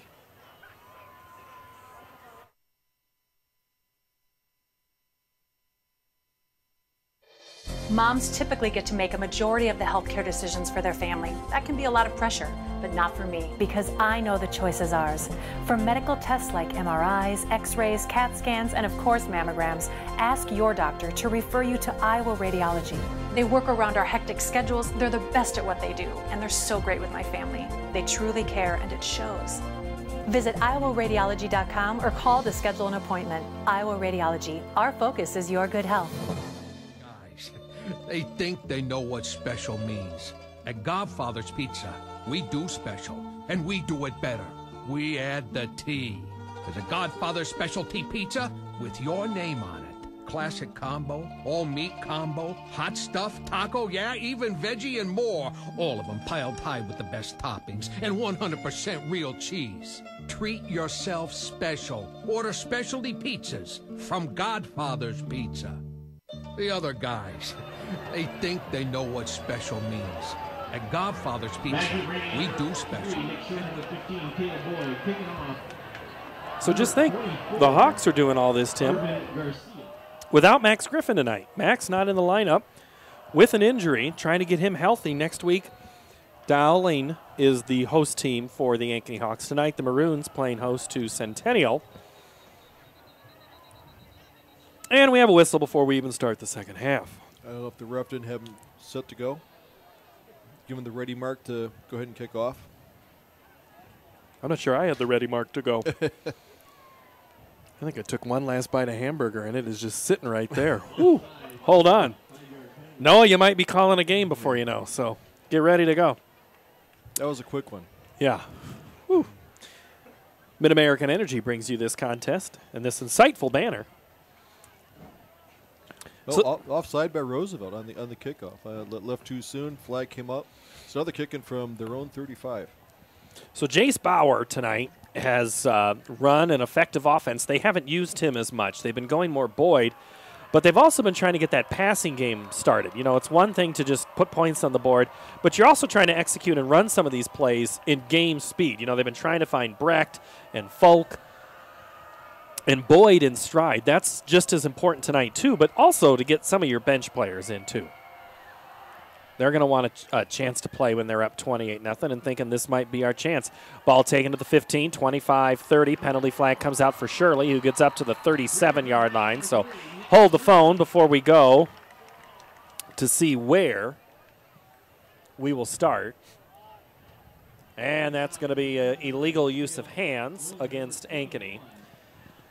So the Hawks will go backwards before they even go forward. So, well, you can say that the Hawks haven't had a lot of kickoff practice this season, so they're kind of getting tired here tonight. Kickoff return, so they haven't done that much. That's a hard play. I always think you got some reserves in there. They kind of get out, they get eager, they start getting their hands out there away from their body, and it's going to be called every time. So the ball will start at the 19-yard line. 81 yards to go to the score.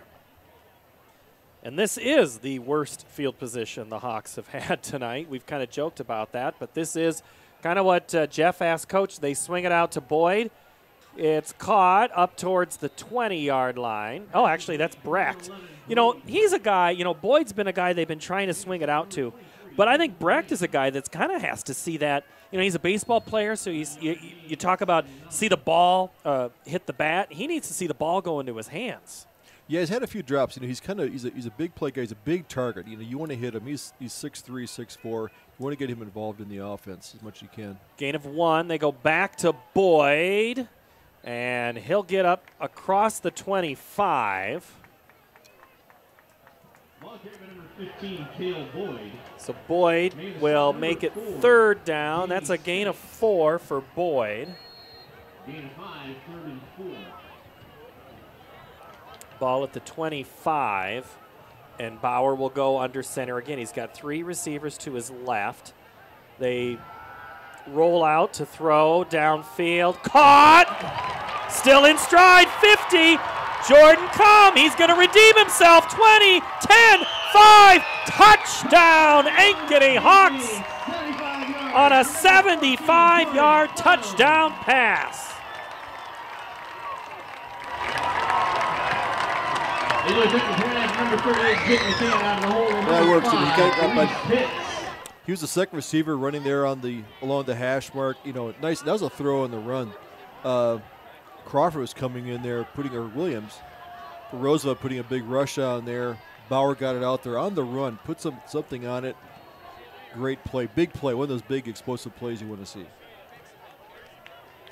75-yard touchdown pass puts the Hawks up 34-0, and the extra point by McCann is good. 35-0. Continuous clock when we come back. This is CISN.TV. The value of staying active cannot be overlooked in our lives or our young athletes. However, high-intensity workouts come with the risk of injury.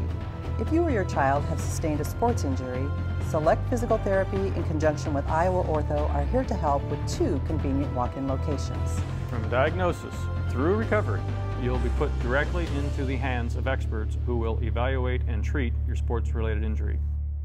Call us today for an evaluation.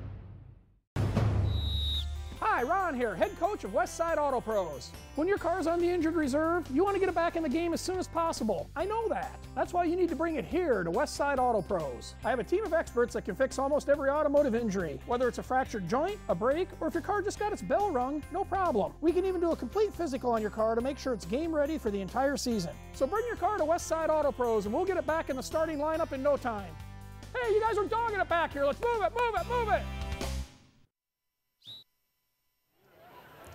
Ankeny Hawks making it look easy tonight, up 35-0 against Roosevelt. 10.5 plus 8.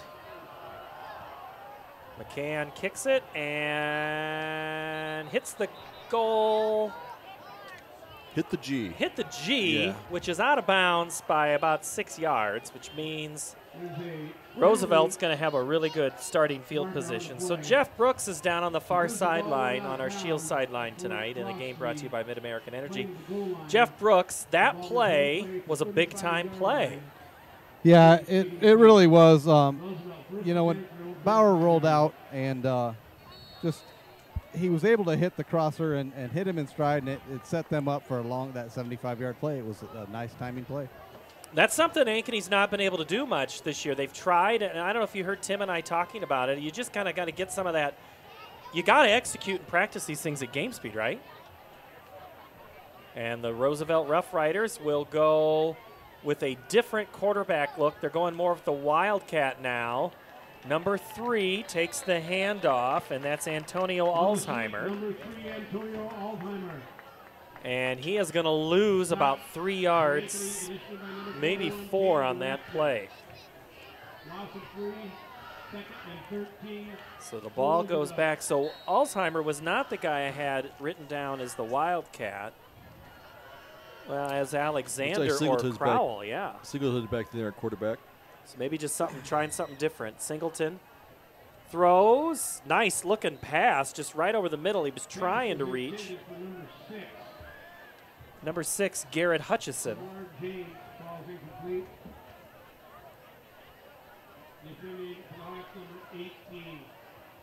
Ball's at the 32-yard line. So 3rd and long here. You want to you just had a big play on defense. You want to kind of keep the players in front. They're going to start throwing the ball. You're looking at some of the spread formations that they have going on. So they're actually running Alexander in the slot. Singleton rolls, throws, caught, and a first down. Nice completion. Jamie Spinks gets the pass up to the 48-yard line, gain of 16. Yeah, surely they're just missed picking off that pass. They go back with Alexander, trying to run to the outside, gets into the secondary up to the 45-yard line before he's brought down by Mo Watson. Yeah, by my count, that's his 20th carry. That was the coach's goal, was to give him 20 carries in the game. So he already has that early on in the 3rd quarter. Ball in Ankeny territory. Alexander up the gut, gets through, and then tripped up by Manis. First down, carry, stopped correctly by number 18, Brecken Manis. First and 10 at the 40-yard line.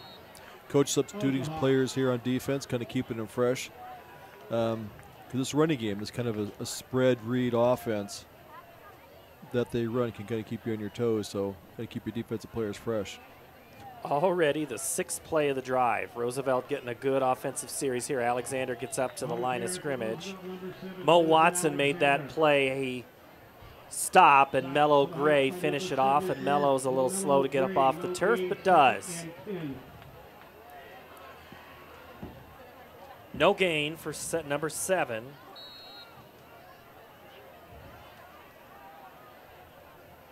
Ball stays at the 40-yard line. 7.5 to play. Singleton fakes it. Pressure. Escapes once. Taken away. Ray J. Crawford just flat out just took that ball away. Ball is on the ground at the 50, and Ankeny has it. Ray J. Crawford made it happen. I think Brecken Manis picked it up. Anybody else, Jeff Brooks, that you saw on that sideline? You're not that far from it. Who else picked it up? Yeah, there were a couple. A Roosevelt kid had it in his lap, but no, Manis wrestled it away there at the end and come down with it for Ankeny. I think the big hit is I think it looks like Crimmins is out there. Number 45 is out there. Took it. He kind of quarterback escaped the sack, kind of got up there, had no momentum. He came in there and finished the job. Put a good lick on him. These are kind of things we talked about at pregame, is that they kind of need to make some breaks and kind of flip the field. And here now they have the ball right at the midfield stripe. Up 35-0. Bauer, play action. Has time, throws downfield, got a man behind the defense, caught at the 15 to the 10-yard line. Brody Brecht. I think he's feeling good. Up to the 11-yard line. Ball plays the 11-yard line. Another Hawk. You just mentioned that earlier, that you need to get Brecht involved in the ball game, kind of get the ball to him, kind of see the ball in his hands. Getting some of that confidence. And he's had some rough games there. I say there's a good chance to he's getting deep. He's beating the receivers or defensive backs. Handoff Boyd up the gut. The scrum. Still on his feet. Pops out once, twice, before he's inside to the 3-yard line. And the last guy off the pile for Roosevelt is Nick Bundy. Boyd gets a gain of 8. Getting a really good push off of Bauer, Miller on that left side of the line. I think they got their lather up. I think they're doing a pretty good job. Back corner, throw to Brecht. Caught! Touchdown! Threw it off the back shoulder, Brody Brecht. That's his first touchdown of the night, and he's on the board. 41-0, Hawks in control.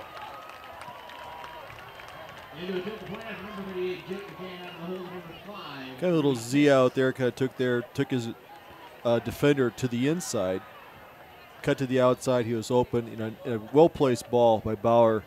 Caught him right in the hands. Easy touchdown. Nice drive. Didn't let it hit his chest. The extra point by McCann is boomed almost to the baseball field. 5:21 to play in the third quarter. Ankeny leads 42-0. This is high school football on CISN.TV. Stronger, faster, healthier. You want more. You want to be part of something bigger than yourself. A place for people of all ages, all walks of life, that provides opportunities for all to succeed. We do that. We're the why. Build more than muscle. Build a stronger community. It doesn't happen overnight. It takes a vision for the future, the ability to turn a challenge into a success, and individuals who inspire new generations of growth. Greater Des Moines has done a lot of growing over the years, and so have we. At Brick Gentry Law, your success is something that we create together. Thank you for making us a part of your community. Thank you for 50 years. Building. Jace Bauer coming into the contest, throwing the football, was 19 of 38 for 171 yards. Tim Halber tells me that's almost what he has in the second half here in this contest as the kick is taken up to the 25-yard line.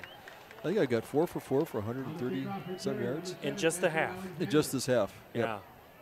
So he's feeling a little bit better. The Hawks on the season had thrown for only 272 yards while rushing at 367.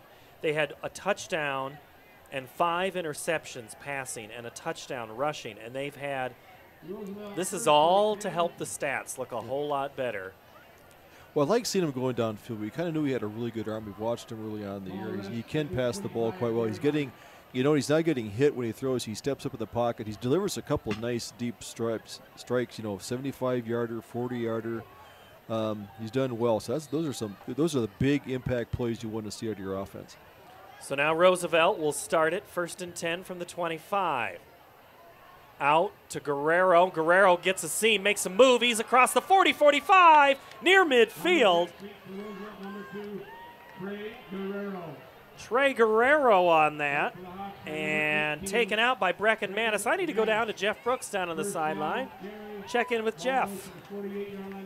Yeah, I want to give a little credit to Roosevelt's offense. They've moved the ball a little bit. They've just been on the wrong side of the field, so let's see if they can stick one in here. Ball up to the 47, low snap, and Singleton's just going to fall on it. Back at the 43. So he'll get a loss of 7, loss of 8 on that play. That's not Singleton's fault. He just tried to keep it. Hey, score update from Valley Stadium. Centennial and Dowling tied at 7. So if you want to open up a second browser and watch that game, we'll stick here with you. Up the middle, first down. Or back to the original down, that is, sorry. And a different runner this time. They go Jalen Crowell.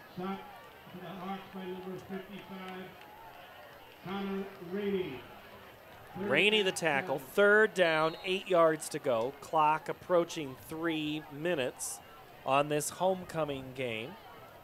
Look for that little roll out there by Singleton. Guerrero in motion. They go back to Crowell, right side.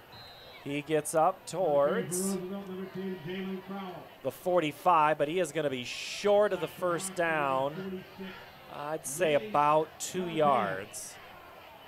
And Roosevelt, I think they're going to go for it. They're holding up Teddy Roosevelt, a fire truck, a member from Blue Man Group, and Cam Newton. You guess what this play call is. Handoff, Crowell gets the first down, or very, very close. I think by about half a yard. Yep, Manis tried to make that tackle. So did Mo Watson and Chido. Move the chains. Ball to the 42. Crowell, another big running back, 6'1", 210. Does get out there, lowers his head. A good runner for him. Ball game under 2 minutes. Singleton keeps it, spins, popped by Gibson. On the shoestrings is Nick Shirley. And, no big deal, Brecken Manis, another tackle. Manis on the game. He led the Hawks coming into this one with 21 tackles. Mello Gray, 17 on the season. Ray J. Crawford, 20 and a half. Max Griffin's totals will hold at 18. We'll see if they get him back next week for the game against the Maroons. We had a guy not report, but he's in the game now. Play clock at 9. Singleton, handoff Crowell. And Crowell given a good look here to this team. Jacob Byer, the stop, that's enough for the first down. If anything, you're giving Alexander a little bit of a break. Yeah, Crowell, big guy. He also plays linebacker, so that's a big, tough guy there in the backfield. But it seems like they're kind of opening up some holes, kind of that bend but don't break defense. I'm sure the defense kind of let off a little bit, being up 42-0. And you also need him. So Crowell again goes off left. Hayes Gibson comes up and makes the tackle behind the line of scrimmage. Nice play, Hayes Gibson. Gibson in there, kind of make that initial hit. Shirley comes in, helps finish it up. So, yeah, I kept it from getting outside. No gain on the play. So, looks like they gave him a yard. Shirley out there in the same spot. Ray J. Crawford. That'll be the end of the third quarter with Ankeny in control, 42-0. The fourth quarter when we come back. This is CISN.TV.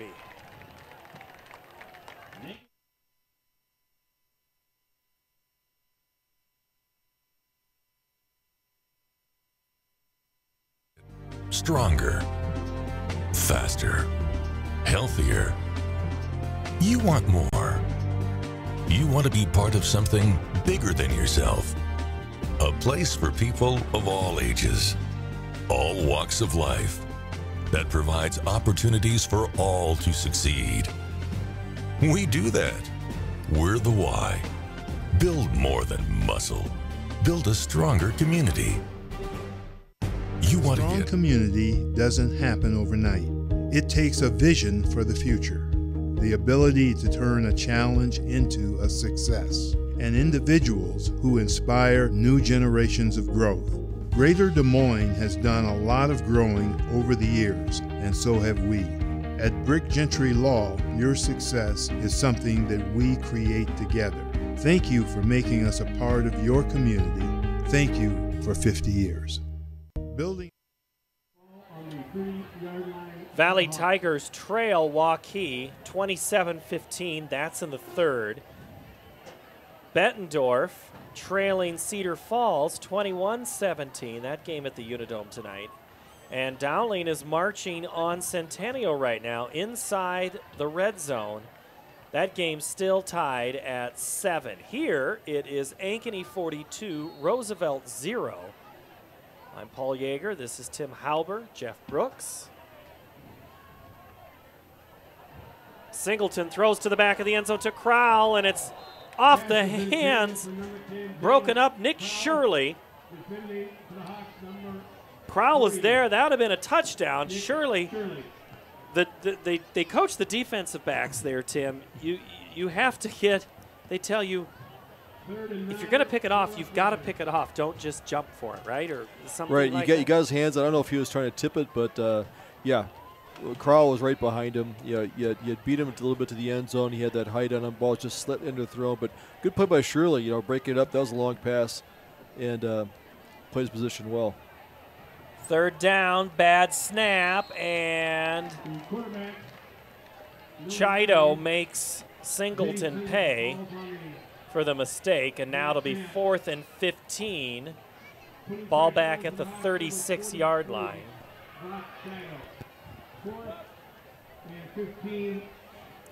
That's been a couple times you getting into that shotgun formation. That ball's kind of skipped back there, and it's hard for the quarterback to make much of a play out of it. Singleton rolls, throws downfield, intercepted. And I think it's Hayes Gibson who got it. Hayes Gibson, the INT, at the 20, so it was basically a 15-yard punt. Right, but this is a much better stat when you do it this way. Next week, Roosevelt will be at home with Sioux City West. The Maroons of Dowling will host the Hawks of Ankeny. And we will be here for Centennial hosting Marshalltown. Already week 5 next week. I read the schedule right. Is Marshalltown undefeated? Or they? Marshalltown was undefeated going into tonight's game. Yep. Marshalltown they've beaten Des Moines North, Ottumwa, Mason City, and they are at Ames tonight. Getting the hand off is Ray J. Crawford. Crawford gets up to the 30-yard line. Gain of 7. Good to see Crawford out there getting the ball a few times. Half price, all grill items. Half price, all grill items. So now, as we said, we would probably see some different players. We're seeing Chido at the fullback position and Ray J. Crawford back there at fullback. Not sure if we'll see him another drive after this, and we'll see who the quarterback will be too. Handoff Ray J. Darts in, darts out, and tried to get outside tackle. Just couldn't do it. Roosevelt snuffs out that play by Antonio Alzheimer. This Ankeny team, we kind of talked about trying to get some momentum, and they've only scored 16 points. What Coach wanted them to do was play with purpose, with passion, effort, and toughness. Do you think they checked all those boxes tonight, too? I think they did. That was going to make that film session Sunday night. They look at this. It's going to be you're going to see a lot of good plays, big plays. Everybody contributed. They're playing well across as a team. That's what you want to see. Crawford,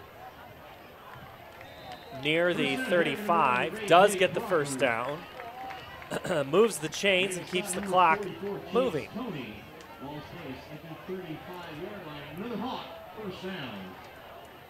A good hard run up in the middle. Get some of these, linemen are kind of leaning on him a little bit. I see that the Roosevelt defense has their hands in their hips. They've been out there a long time. It's a tough offense. We're kind of waiting for this offense to kind of catch fire a little bit and take control of the line, running some gaps. And they weren't running outside. These are runs that are going up the middle. Bauer surveys left to right. Crawford through the middle, still on his feet. Gets twisted just a little bit, hangs on to the football. Roosevelt's Chance Tony, the tackle, near the 44. Gain of 9 on the play. A long 8. Hawks need to get to the 45 to move the chain. 7 minutes and 10 seconds to go. The fullback's saying, give me the ball. I can get 2 yards. Chido's had a really good night defensively.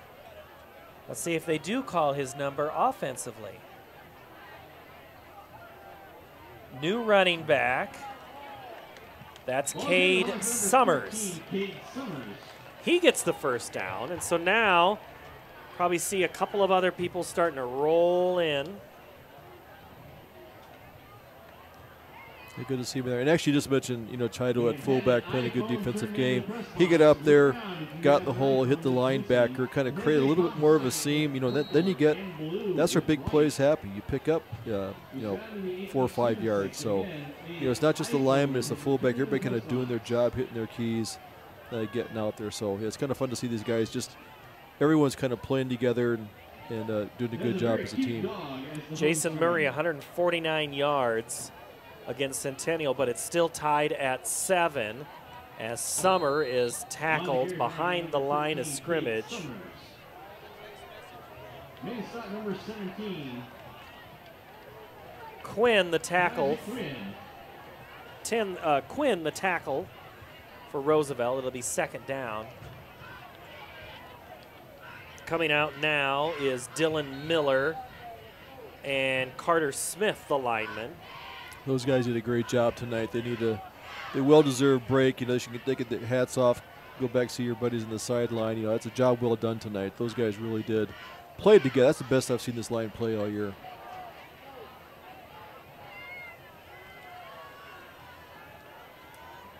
Try to get some of these names here as Bauer hands it off to Summer again, and they go up the middle. On the carry, number 13, Kate Summers. The cute dog's name is Clementine. Justice Miller in the game. Tyler Campbell. Number 25. We see Blass in there at running back. It's good. Look at this roster. The guys are there. These are sophomores. Another round of this talented sophomore class that came in. I know that they played well the last couple of years as a group that came up as freshmen and stuff. So they're a lot of good skill players that are young players for this Ankeny team. Colbin Blass now is the I man, with Chido providing movement, and Blass is blasted by A.J. Vasquez, and it'll be fourth down. And I think the Hawks will punt it away as they got a chance to get some of those other guys, some of their first action of the season. And your defensive player, you're looking up there, and usually at the end of the third quarter, you look up and say, we've got a goose egg up there, and there's a lot of pride, a lot of practice time, and you really earn that. And I think they really want to kind of keep that zero up there on the board for the team. Sam Belding getting a conversation in with Coach Nelson. High kick, bounces at the 10, and then it'll be a touchback. So it'll come out to the 20-yard line. Let's go down to the sideline. Jeff Brooks is there. Easy to spot tonight in his Panther purple. Does that say softball dad on that, or what's that say? Yeah, it does say softball. I am a proud softball dad of a UNI Panther player. However, Ankeny is doing well. Their subs are starting to come in. Hopefully the D can shut them down here and pitch a shutout for the night. I think that'll cap off a great homecoming game. So, Jeff, we were talking. Cale Boyd, do you think, in the post game? What do you think, Tim? Who should? What do you think you should go after? Good night for Bauer, too. Yeah, Boyd. And Bauer. I know we just talked to him a while back, but he had a great second half. Maybe find a defensive player. Maybe Manis. You should talk to Manis. Reckon Manis, number 18. What do you think, Jeff?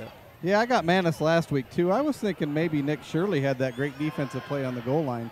That is true. He's been stuck with some of those taller receivers out there and defending them. So, one of those guys maybe might be a good one, too. Sounds good. Kate Crimmins and Bryce Peterson, the tackle. So still a lot of first-team defense out there. Reese Pitts, though, I see in the secondary. New quarterback for Roosevelt. And new running back. Eaton Lovan is the quarterback, and Guyan, the running back. 42-0, still continuous clock as we roll down here in this game that's now ticked past 9 o'clock in central Iowa. A lot of new guys come in. Defensive line.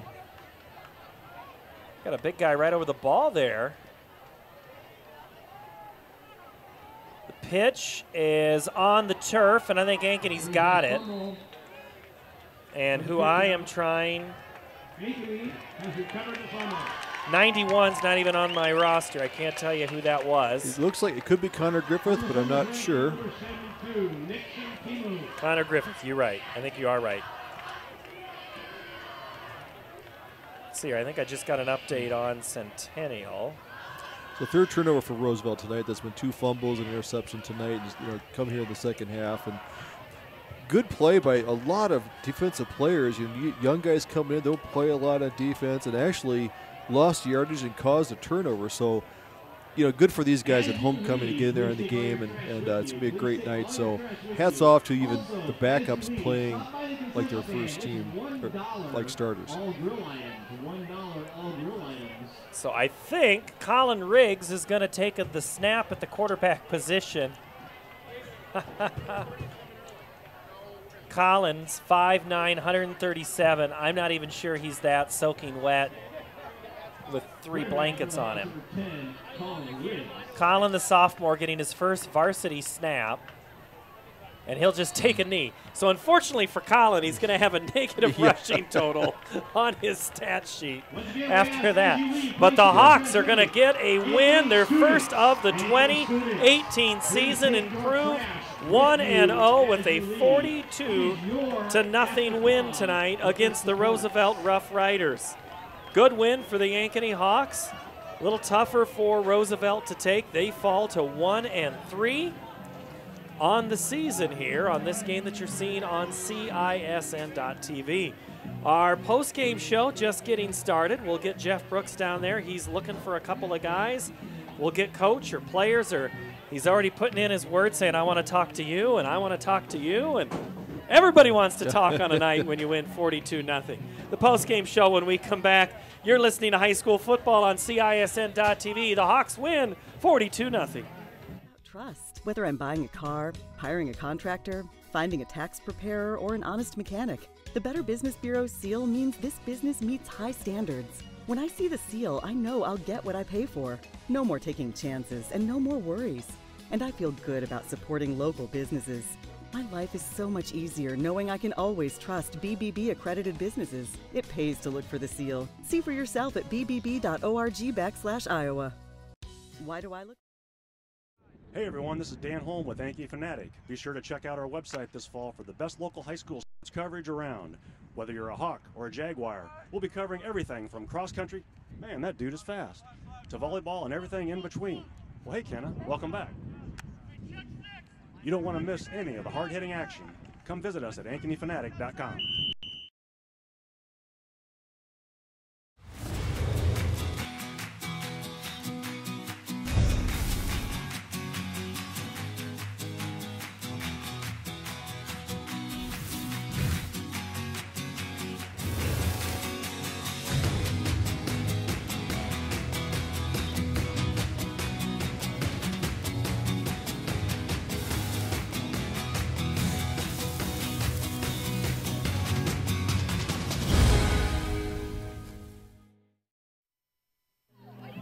Hey everybody, it's the post-game show. Paul Yeager, Tim Halber, Jeff Brooks is down over there. We'll hear from him in a moment.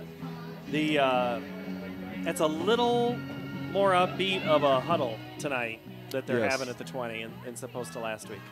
Yes, they earned this. They stuck together. Coach talked about that. I want to see these guys. These are hardworking kids. You mentioned how great they are as teammates. They're good in school, and they kind of had their breakout. And then once they got the momentum rolling, they kind of knew their confidence really jumped up.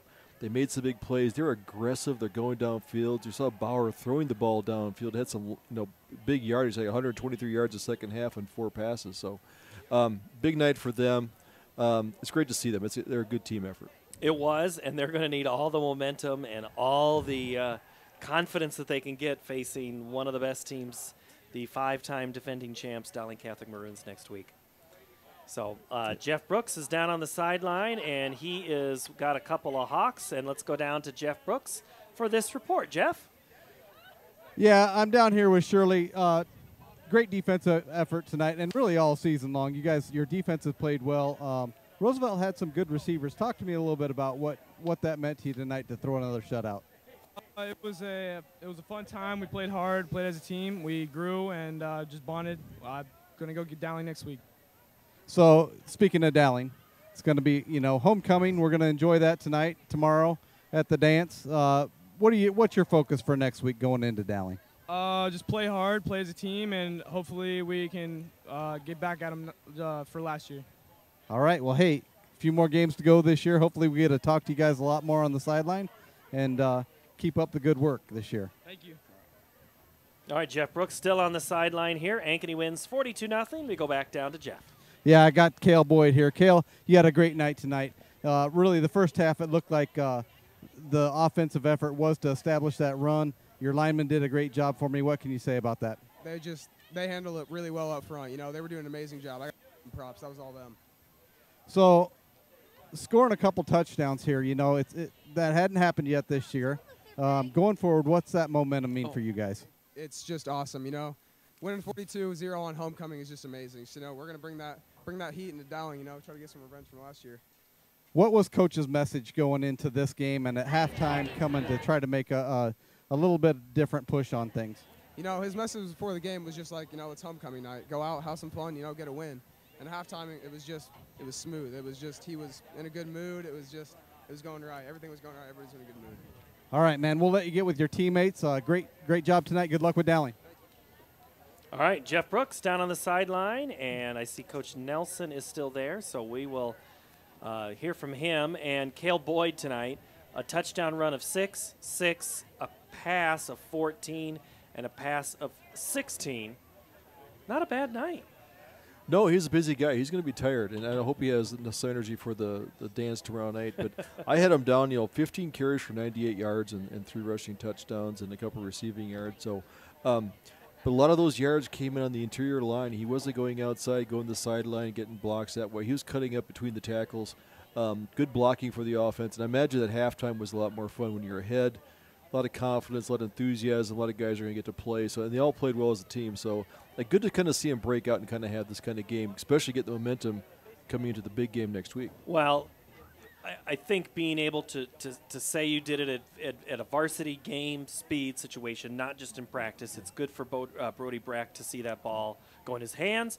And I bet you that's the same thing Coach Nelson's telling Jeff Brooks. Jeff?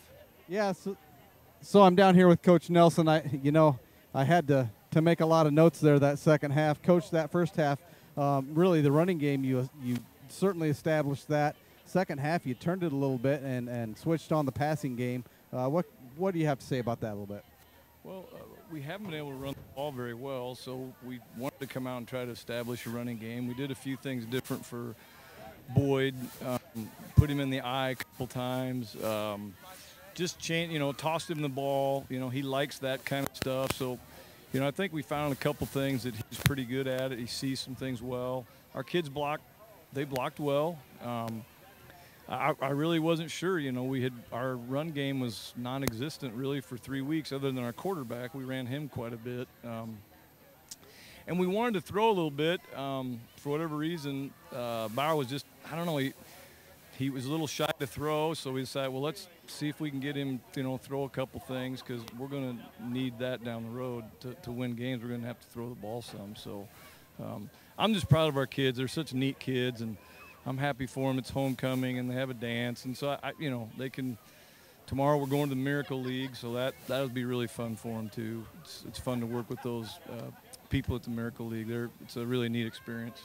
Yeah, it is. I've done that a few times with my daughters as well. So we were talking a little bit about the defensive effort over the last 3-4 weeks, whatever, going into Dowling. What's that going to mean to keep establishing that defense and holding them back and going forward? Well, it all really starts with Mello. He's playing the nose guard, and he gets double teamed a lot. So he did a nice job. I peeked a little film on Dowling. They moved Valley's guys pretty good. I mean, the line of scrimmage moved. Valley's linebackers did a nice job, but they moved that line of scrimmage. So we know we'll have our work cut out against Dowling, but I thought that Centennial might be able to get them because that run game of theirs is really tough, and they're pretty dang good on defense. So I don't know if they got them or not, but I think it was 14-7 at one time. Jeff, tell Coach this. I'm interrupting. We'll see. Our kids will be excited. We needed a little confidence after our 0-3 start. So I got a Dowling update for you. They're telling me. Dowling won. Centennial won tonight, 14-7. Centennial won 14-7, Coach. So. Wow. Well, good for them. They have a nice program over there. I just wish they were in a different part of the city somewhere. So that being said, though, going into Dowling, you had a big lead tonight. Were you able to get some rest for some key players that maybe, we played on some hot nights, tough games against good teams? Did kids get a little bit of rest going into the end of this game? No, not really, because our JV kids played last night. Well, all of our backups play in JV. So the way our thing is set up right now isn't very good for our kids because we don't have a ton of numbers. So, no, we had to play our kids. And our JV kids just played, 60 snaps themselves last night. So, it's unfortunate when our JV guys leave. We got 25 kids that we practice with on Thursdays because the other, 30 or 40 kids are on the JV. So I wish we could, but we just don't have the numbers. All right, Coach. Well, we'll let you get with your team. Good luck next week at Dowling and the rest of the season. Thanks a lot.